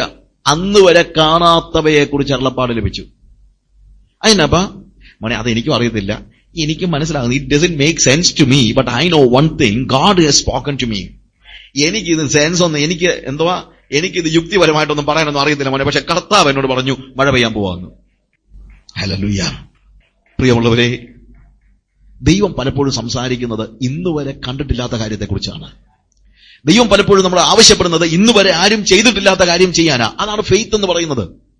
ഫെയ്ത്ത് എന്താണ്? വിശ്വാസം. കാണാത്ത കാര്യങ്ങളുടെ നിശ്ചയം. നോഹ പറഞ്ഞു, അത് കർത്താവ് പറഞ്ഞു, അതുകൊണ്ട് നടക്കാൻ പോകുകയാ. പിള്ളേരെല്ലാം ഇങ്ങനെ വരുണ്ടിരിക്കുക, പിള്ളേർ ഇതുവരെ കേട്ടിട്ടില്ല. എന്ന് പറഞ്ഞു പിന്നെ കർത്താവ് പറഞ്ഞു, അങ്ങനെ മഴ പെയ്ത് കഴിയുമ്പോൾ ഭൂമിയിലൊക്കെ വലിയ ജലപ്രളയം ഉണ്ടാകും, അതുകൊണ്ട് നീ ഒരു പെട്ടകം പണിയണമെന്ന് പറഞ്ഞു. പെട്ടകം പറഞ്ഞ എത്രയും വലിപ്പമുള്ളതാ? ഇറ്റ്സ് എ ബിഗ് ഷിപ്പ് മോനെ, വലിയ പെട്ടകം. അന്ന് വരെ ആരും അത്രയും വലിയ പെട്ടകം പണിതിട്ടില്ല. കാര്യം അതിന്റെ ആവശ്യമില്ല. നദികളിലൂടെ ഒഴുകുന്ന ചെറിയ കാനോസ് വല്ലതും ഉണ്ടാക്കിയിട്ടുണ്ടായിരിക്കും ആരെങ്കിലും, പക്ഷെ വലിയ പെട്ടകം. മക്കൾ ചോദിച്ചു, അപ്പൊ ഈ പെട്ടകം പണിയണമെങ്കിൽ നമ്മൾ കടലിന്റെ അടുത്ത് വല്ലതും കൊണ്ടുപോകണ്ടേ? എന്നെ പറഞ്ഞു, വേണ്ട, ഇവിടെ പണിയാനാ പറഞ്ഞേക്കുന്നത്. അയ്യോ, ഇവിടെ പണിതാൽ എങ്ങനെ? അല്ല, കടൽ ഇങ്ങോട്ട് വരുമെന്ന് കർത്താവ് പറഞ്ഞിട്ടുണ്ട്. കടലിന്റെ അടുത്തോട്ട് നമ്മൾ പോകണ്ട, കടല് ഇങ്ങോട്ട് പോരുമെന്ന്.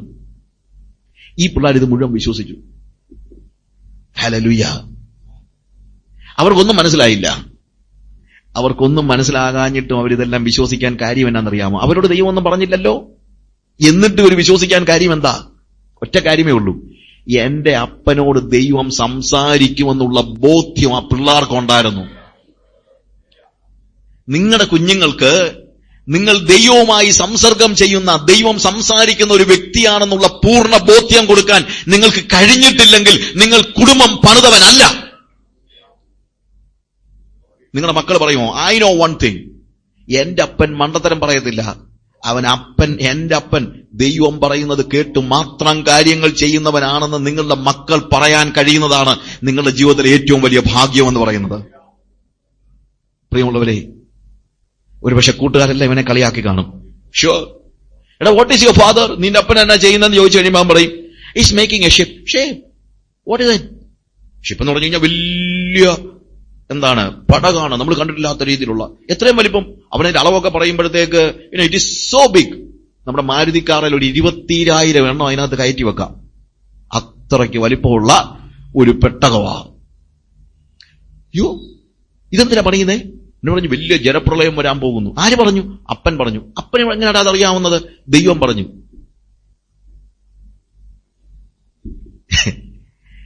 ഈ പിള്ളാരെ കൂട്ടുകാര് നോക്കിയത് ഭ്രാന്തന്റെ മോൻ എന്ന നിലയിലാണ്. പാവം നല്ല പിള്ളാരാ, പക്ഷെ എന്തോ അവന്റെ അപ്പന് വട്ടുപിടിച്ചു പോയി എന്നാണ് കൂട്ടുകാര് പറഞ്ഞത്.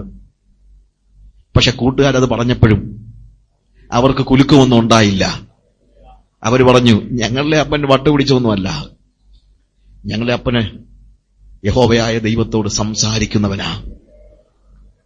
Build your home my people.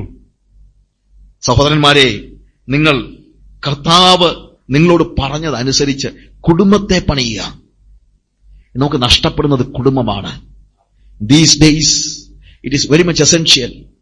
എല്ലാ വിശ്വാസികളും എല്ലാ ദൈവമക്കളും അവരുടെ കുടുംബത്തെ പണിയുവാനുള്ള തീരുമാനമെടുക്കേണ്ടിയിരിക്കുന്നു. എന്താ നോഹയുടെ കാലഘട്ടവുമായിട്ടുള്ള നമ്മുടെ വ്യത്യാസം? ഞാൻ ഇന്നലെ പറഞ്ഞല്ലോ, നമ്മളുടെ പ്രാർത്ഥനകളൊക്കെ അനലൈസ് ചെയ്ത് നോക്കിക്കഴിഞ്ഞാലും എന്താണ്, ബ്ലസ് മീ ഗിവ് മീ എന്നുള്ളതല്ലാതെ വേറെ ഒരു പ്രാർത്ഥനയും നമുക്കില്ല. അനുഗ്രഹിക്കണേ അനുഗ്രഹിക്കണേ, തരണേ തരണേ. നമ്മുടെ പ്രാർത്ഥനയുടെ 90% ഇതേ കാര്യങ്ങൾ തന്നെയാണ്. അതും ആർക്ക് വേണ്ടിയാണ്? എന്നെ അനുഗ്രഹിക്കണേ, എന്റെ പിള്ളേരെ അനുഗ്രഹിക്കണേ, എനിക്ക് എന്നെയാണ് ഏറ്റവും ഇഷ്ടം. കുഞ്ഞുണ്ണി കവിതകളിലൊന്നാണ് എനിക്ക് എന്നെയാണ് ഏറ്റവും ഇഷ്ടം. അടുത്ത ആൾ ചോദിക്കുക, അത് കഴിഞ്ഞാലോ? അത് കഴിയുന്നേ ഇല്ലല്ലോ. അത് കഴിഞ്ഞിട്ട് വേണ്ടായോ വേറെ വല്ലവരുടെയും കാര്യം ആലോചിക്കാൻ? എനിക്ക് എന്നെയാണ്. അതാണ് ഇന്നത്തെ തലമുറയുടെ ഏറ്റവും വലിയ പ്രശ്നം എന്ന് പറയുന്നത്. തിന്നണം, കുടിക്കണം, ജീവിക്കണം. എവിടെ? ഇവിടെ ജീവിക്കണം, ഇവിടെ ആവശ്യമുള്ളതെല്ലാം നേടണം. ഏറ്റവും ഒടുവിൽ അത് കഴിഞ്ഞാൽ സ്വർഗത്തിൽ ഒരു സീറ്റ് കിട്ടിയാൽ നല്ലത്.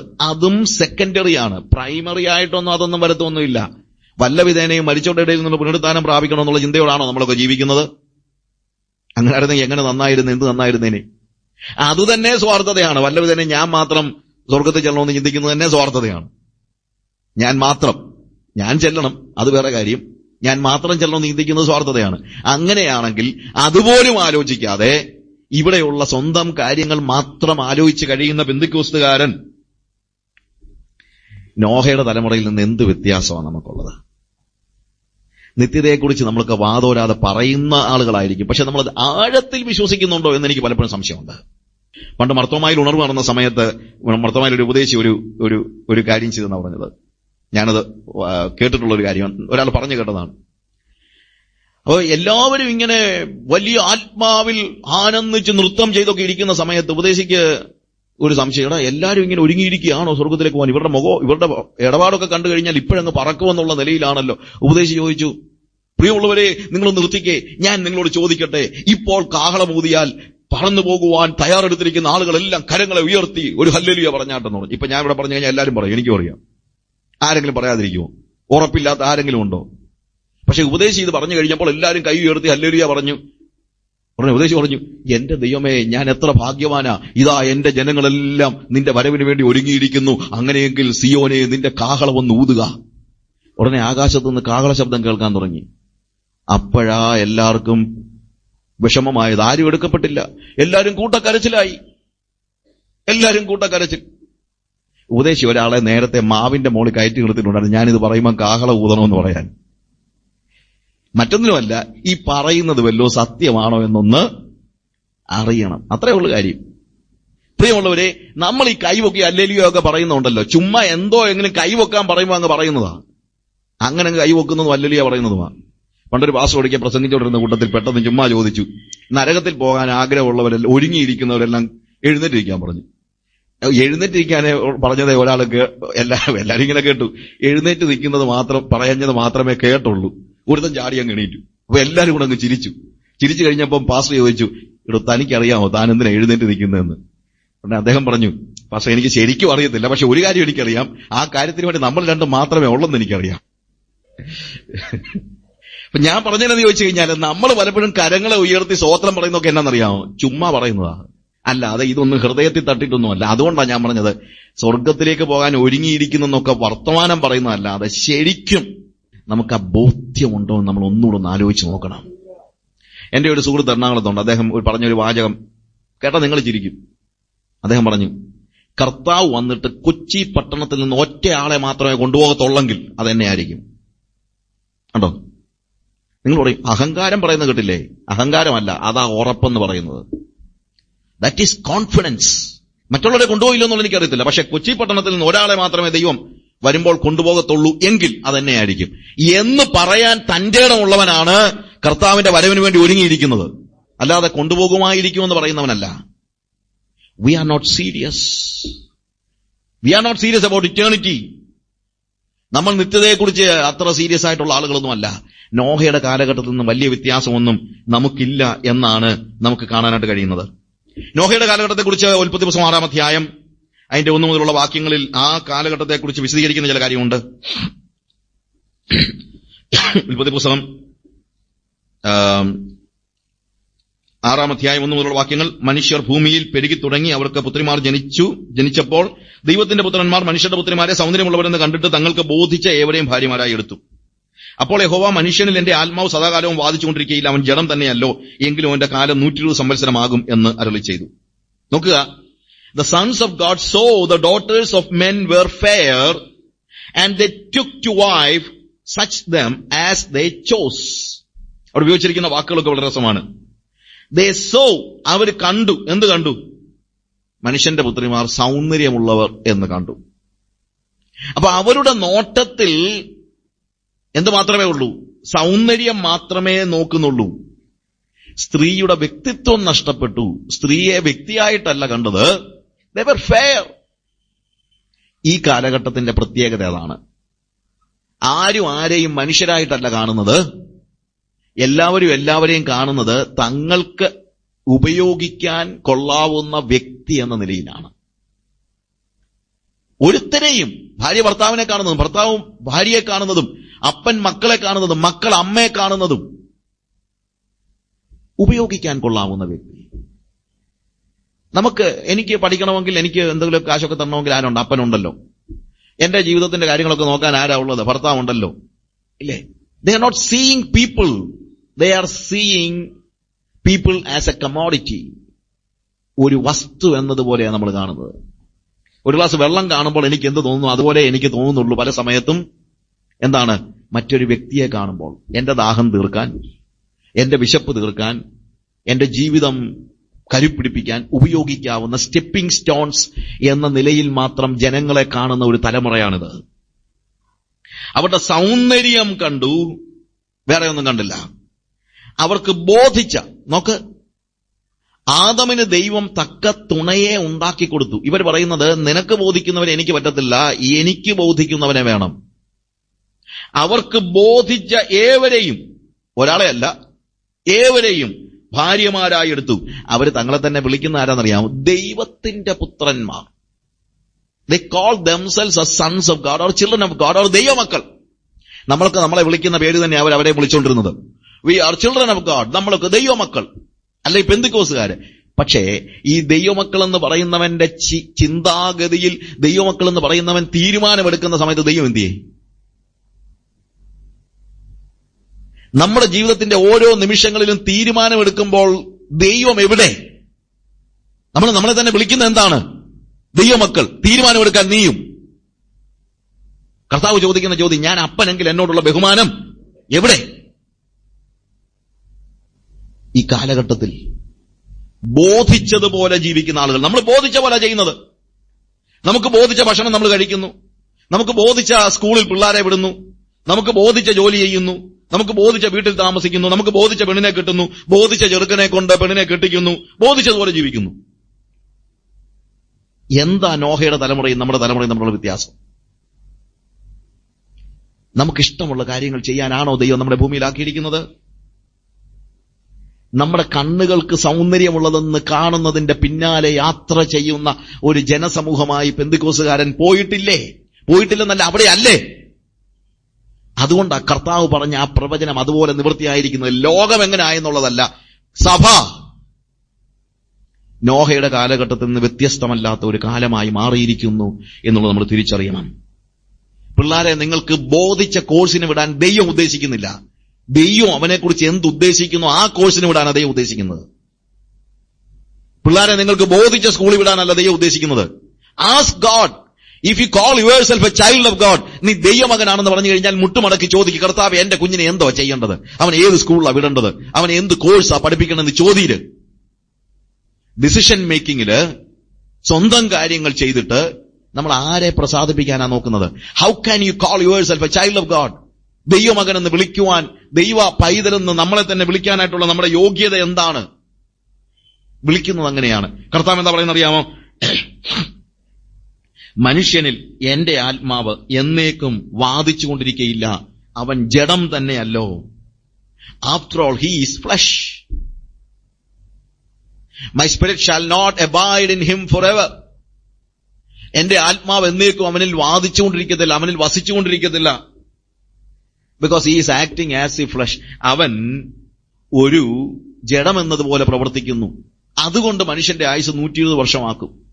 എന്ന് ചോദിച്ചു കഴിഞ്ഞാൽ, എന്തിനു വേണ്ടി ദൈവം ഭൂമിയിൽ മനുഷ്യനെ ആക്കിയോ അതവൻ നിർവഹിക്കുന്നില്ലെങ്കിൽ പിന്നെ അവനെ എന്തിനാ കൂടുതൽ കാലം താമസിപ്പിക്കുന്ന കർത്താവ് ചോദിക്കുന്നത്. എന്നെ ഒരു ഫോറിൻ സർവീസിലേക്ക് ഗവൺമെന്റ് പറഞ്ഞു വിടുകയാണെന്ന് വെക്കുക. 2 കാരണങ്ങൾ കൊണ്ട് എന്നെ തിരിച്ചു വിളിക്കും. ഒന്ന്, എന്റെ ജോലി പൂർത്തീകരിച്ചു കഴിഞ്ഞാൽ സർവീസിൽ നിന്ന് എന്ത് ചെയ്യും? തിരികെ വിളിക്കും. 2, ഞാൻ അവിടെ ചെയ്യേണ്ട ജോലിയൊന്നും ചെയ്യാതെ എന്റെ സ്വന്തം കാര്യം നോക്കി നടക്കുകയാണെങ്കിലും സർവീസിൽ നിന്ന് എന്നെ തിരിച്ചു വിളിക്കും. ഇപ്പൊ കർത്താവ് പറയാണ്, ഇവനെ ഇനി ഭൂമിയിൽ ഇങ്ങനെ കൂടുതൽ കാലം വെച്ചുകൊണ്ടിരുന്നിട്ട് കാര്യമില്ല. ഞാൻ എന്ത് ലക്ഷ്യത്തോടുകൂടെ ഇവനെ ഭൂമിയിലാക്കിയോ അത് അവൻ ചെയ്യുന്നില്ല. പിന്നെ എന്തിനാ അവനെ ഇങ്ങനെ ജീവിച്ചുകൊണ്ടിരിക്കുന്നത്? അതുകൊണ്ട് അവന്റെ ആയുസ് 120 സംവത്സരമാകും. മനുഷ്യൻ അവൻ ആരാണെന്ന് തിരിച്ചറിയുന്നില്ല. He think he is a physical being. അവൻ ചിന്തിക്കുന്നത് അവൻ ഒരു ശരീരജീവിയാണെന്നാണ്. എന്നാൽ യാഥാർത്ഥ്യം എന്താണ്? അവനൊരു ആത്മജീവിയാണ് എന്നുള്ളതാണ്. നമ്മൾ പറയുന്നത് പറഞ്ഞു കഴിഞ്ഞാൽ ആത്മീകരെന്ന് നമ്മൾ പറയുന്നത്, ആത്മീകര് പറയുന്നത് നമ്മൾ, മോനെ എടാ നല്ലതാ, നമ്മൾ കഴിക്കണം, നമ്മൾ ഈ ഭൂമി ജീവിക്കും, നമ്മൾ കഴിക്കണം, കുടിക്കണം, പിന്നെ ഡോക്ടറാകണം, നമുക്ക് പേരുണ്ടാകണം, നമ്മൾ സുഖമായിട്ട് ജീവിക്കണം, നമ്മൾ പണം വേണം, സമ്പാദിക്കണം, പിന്നെ പൈസ ഇല്ലാതെ ജീവിക്കാൻ പറ്റുമോ? അങ്ങനെ കാശുണ്ടാക്കണം, എല്ലാം വേണം മോനെ. പിന്നെ ഇടയ്ക്കിടയ്ക്കൊക്കെ ഒരു കാര്യം ഓർത്തോണം, നമുക്കൊരു ആത്മാവുണ്ടെന്നുള്ളതുകൂടെ നീ എന്ത് ചെയ്യരുത്, മറന്നു പോകരുത്. അത് പറയുന്നത് ഇവിടുത്തെ കൂടിയ ആത്മീയരാ. അത് സാധാരണ പെന്തിക്കോസുകാരൻ പോലെ ഒന്നും പിള്ളേരെ പറഞ്ഞു പഠിപ്പിക്കുന്നില്ല അവനൊരു ആത്മാവുണ്ടെന്നുള്ളത്. എന്നാൽ ഈ കൂടിയ ആത്മീയൻ പറയുന്നത് തന്നെ ദൈവസന്നിധിയിൽ നികൃഷ്ടമായ കാര്യമാണ്. കാര്യമെന്നറിയാമോ? നമ്മൾ പറയുന്നത് നേരെ തിരിച്ചാണ്. We teach children, we teach people, or we consider ourselves as a physical being with a spirit. ആത്മാവുള്ള ഒരു ശരീരജീവി എന്നതുപോലെയാണ് നമ്മൾ കാണുന്നത്. യാഥാർത്ഥ്യം എന്താണ്? നമ്മൾ ശരീരമുള്ള ഒരു ആത്മജീവിയാണെന്നുള്ളതാണ്. വേദോസം പഠിപ്പിക്കുന്നു, ദൈവം മനുഷ്യനെ അവന്റെ സ്വരൂപത്തിലും സാദൃശ്യത്തിലും സൃഷ്ടിച്ചു. എന്താ അവന്റെ സ്വരൂപവും സാദൃശ്യവും എന്ന് പറഞ്ഞു കഴിഞ്ഞാൽ, അവന് 2 കൈയുണ്ട്, നമുക്ക് 2 കൈയുണ്ടെന്നുള്ളതാണോ? അല്ല. God is spirit. ദൈവം എന്താ? ആത്മാവാകുന്നു. ദൈവം ആത്മാവായതുകൊണ്ട് ഞാനൊരു ആത്മജീവിയാണ്. I am a spiritual being. പിന്നെ എനിക്കൊരു ശരീരമുണ്ട്. അല്ലെങ്കിൽ ഞാനൊരു ബെറ്റർ ആനിമലായി പോകും. ആത്മാവുള്ള ഒരു ശരീരജീവി എന്നാണ് പറയുന്നതെങ്കിൽ എന്താണ്? ഞാനൊരു ബെറ്റർ ആനിമൽ പോലെ ഉള്ളൂ. എന്നാൽ യാഥാർത്ഥ്യം ഞാനൊരു ശരീരജീവിയേ അല്ല.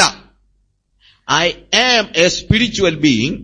എന്നാൽ ഈ ഭൂമിയിൽ ജീവിക്കുമ്പോൾ എനിക്ക് എന്തുണ്ട്? ഒരു ശരീരമുണ്ട്. അതുകൊണ്ട് പറഞ്ഞു പഠിപ്പിക്കേണ്ടത്, മോനെ ഡോക്ടറാകണം, എഞ്ചിനീയർ ആകണം, പഠിക്കണം, പണം ഉണ്ടാക്കണം, വീട് പണിയണം, വസ്തു വാങ്ങിക്കണം, എത്രയും പദവികളെല്ലാം നേടണം. പിന്നെ പ്രാർത്ഥിക്കാൻ മറക്കരുത്. നീ വലിയ വലിയ ആളാകുമ്പോൾ സഭായോഗത്തിന് വരുന്നത് മുടക്കരുത്. നീ വലിയ വലിയ ആളാകുമ്പോൾ ഉപവാസം ഇല്ലാതിരിക്കരുത് എന്നൊന്നും അല്ല പറയേണ്ടത്. നേരെ തിരിച്ചാ. എന്താ മോനെ? ദൈവം നമ്മെ ഭൂമിയിലാക്കിയിരിക്കുന്നത് അവന്റെ പ്രതിരൂപമായി നിന്നെ ഇവിടെ ആക്കിയിരിക്കുന്നത് അവനെ റെപ്രസെന്റ് ചെയ്യാനാ. അവന്റെ പ്രതിനിധികളാണ് നമ്മൾ. പിന്നെ ഇവിടെ ജീവിക്കുമ്പോൾ ഒരു ശരീരം ഉണ്ടെന്നുള്ളത് നീ മറക്കരുത്. വല്ലതും കഴിക്കുകയും കുടിക്കുകയൊക്കെ ചെയ്തോണം എന്ന് പറയുമ്പോൾ നമ്മുടെ എംഫസിസ് എന്തുമാത്രം വ്യത്യാസമാണ്. അതാണ് വാസ്തവത്തിൽ ആവശ്യമായിരിക്കുന്നത്. ഇവിടെ സംഭവിച്ചിരിക്കുന്ന നോഹയുടെ കാലഘട്ടത്തിലെ പ്രശ്നം 5-ാം വാക്യത്തില്, every imagination of the thoughts of his heart was only evil continually. ആ ബിബ്ലിക്കൽ വേർഡ്സിന്റെ ആ ഋതം ഞാൻ ആലോചിക്കുകയായിരുന്നു. Every imagination of the thoughts of his heart, അവന്റെ ഹൃദയത്തിന്റെ നിരൂപണങ്ങളുടെ സങ്കല്പങ്ങൾ, കണ്ടിന്യൂവലി ഈവിൾ, തുടർമാനമായി അവന്റെ മനസ്സിൽ വരുന്നത് ഒറ്റ കാര്യമേ ഉള്ളൂ, ഈവിൾ. ദോഷത്തിന്മേൽ ദോഷം നിശ്ചയിക്കുകയാണ്, ദോഷത്തിന്മേൽ ദോഷം ആലോചിക്കുകയാണ്, ദോഷങ്ങൾ അവൻ സ്വപ്നം കാണുകയാണ്. അവന്റെ സ്വപ്നങ്ങൾ പോലും കറപ്റ്റഡാ. ഈ കാലയളവിലെ ജനങ്ങളുടെ പ്രത്യേകത ഏതാണ്? അവന്റെ സ്വപ്നങ്ങൾ പോലും കറപ്റ്റഡ് ആണെന്നുള്ളതാണ്. നമ്മുടെ സങ്കല്പങ്ങൾ കറപ്റ്റഡ് ആണ്, നമ്മുടെ ചിന്തകൾ കറപ്റ്റഡ് ആണ്. അതുകൊണ്ടാണ് നമ്മുടെ പ്രവൃത്തികൾ കറപ്റ്റഡ് ആകുന്നത്. നമ്മുടെ പ്രവൃത്തി ദോഷമുള്ളതാകുന്നതിന്റെ കാരണം എന്നറിയാമോ? നമ്മുടെ സ്വപ്നങ്ങൾ ദോഷമുള്ളതായതുകൊണ്ടാണ്. പ്രിയമുള്ളവരെ, നമ്മളുടെ പ്രവൃത്തിയിലുള്ള എല്ലാ ദോഷങ്ങളും നോക്കുമ്പോൾ ആലോചിക്കണം. പ്രവൃത്തി മാത്രമല്ല, എന്താണ് അതിന്റെ ആഴത്തിൽ നമ്മുടെ ഇമാജിനേഷൻ പോലും, നമ്മുടെ സങ്കല്പങ്ങൾ പോലും, നമ്മുടെ സ്വപ്നങ്ങൾ പോലും, നമ്മൾ ആരാകാൻ ആഗ്രഹിക്കുമെന്ന് ചോദിച്ചു കഴിഞ്ഞാൽ അതുപോലും, ഞാൻ പറയട്ടെ, ഇന്ന് ഈ തലമുറയിൽ പെന്തിക്കോസുകാരന് പറ്റിയിരിക്കുന്നത് വീഴ്ചയല്ല, അതിനപ്പുറത്ത് ചാട്ടമാണ്. വീഴുന്നത് വേറെ, ചാടുന്നത് വേറെ. അവന്റെ ആഗ്രഹങ്ങൾക്കനുസരിച്ച് ദൈവത്തെ പ്രസാദിപ്പിക്കാൻ കഴിയാതിരിക്കുന്ന ഒരു വ്യക്തി ഒരുപക്ഷെ പറഞ്ഞേക്കാം, എനിക്ക് ആഗ്രഹമുണ്ട് പക്ഷെ എനിക്ക് സാധിക്കുന്നില്ല. അത് തന്നെ ശരിയായ കാര്യമല്ല. എങ്കിലും ഇന്ന് ആഗ്രഹങ്ങൾ പോലും നഷ്ടപ്പെട്ടിരിക്കുകയാണ്. ദൈവത്തെ പ്രസാദിപ്പിക്കുക എന്ന ഏക ലക്ഷ്യത്തോടുകൂടെ ജീവിക്കുന്ന എത്ര പേരുണ്ട് പെന്തിക്കോസുകാരിൽ? ഹാനോക്കിനെ കുറിച്ച് പഠിക്കുമ്പോൾ കാണുന്ന അതാണ്. എന്താണ്? അവൻ ദൈവത്തെ പ്രസാദിപ്പിച്ചുവെന്ന് എടുക്കപ്പെട്ടതിന് മുമ്പേ സാക്ഷ്യം പ്രാപിച്ചു. അവന്റെ ചുറ്റുപാടുമുള്ള ജനങ്ങൾക്ക് ഒന്നേ പറയാനുണ്ടായിരുന്നു, എന്ത്? ഹാനോക്കിനെ നീ നോക്കിയിട്ട് എന്തെങ്കിലും കാര്യത്തിൽ അവനെ വളയ്ക്കാൻ പറ്റത്തില്ല മോനെ. കാരണം അവന്റെ ജീവിതത്തിൽ ഏക ആഗ്രഹം എന്താണെന്നറിയാമോ? വല്ല വിധേനയും ദൈവത്തെ പ്രസാദിപ്പിക്കുക എന്നുള്ളതാണ്. ഏത് പെന്തിക്കോസുകാരനെ നോക്കി ഇന്ന് അവന്റെ അയൽവക്കത്തുള്ളവരത് പറയുമെന്ന് നിങ്ങളൊന്ന് ആലോചിച്ച് നോക്ക്. നിങ്ങളെക്കുറിച്ച് പറയുമെന്ന് ആലോചിച്ച് നോക്ക്. ഹല്ലേലൂയ. നോഹയുടെ കാലം പോലെയാകും. We consider ourselves as physical beings with a spirit. No, we are spiritual beings with a body. അതുകൊണ്ട് എന്റെ ആത്മാവ് എന്നേക്കും മനുഷ്യനിൽ വാദിച്ചുകൊണ്ടിരിക്കുകയില്ല. മൂന്നാമത്തെ വാക്യം നമ്മൾ കാണുന്നത്, My spirit shall not abide in man forever. വസിക്കുകയില്ല എന്നാണ്. എന്നേക്കും വസിക്കുകയില്ല. പക്ഷെ മലയാളത്തിലെ ട്രാൻസ്ലേഷൻ കുറച്ചുകൂടെ കറക്റ്റ് ആണ്. റൂള് ചെയ്യത്തില്ല എന്നാണ് ശരിക്കും പറഞ്ഞാൽ അതിന്റെ അർത്ഥം. യാഡൌൺ, അഡോണായ് എന്ന് പറയുന്നതിന് ആ ധാതുവിൽ നിന്ന് തന്നെ ഉണ്ടായിരിക്കുന്ന ഒരു വാക്ക് അവിടെ ഉപയോഗിച്ചിരിക്കുന്നത്. എന്റെ ആത്മാവ് അവന്റെ മേൽ ഇനി റൂള് ചെയ്യുന്നില്ല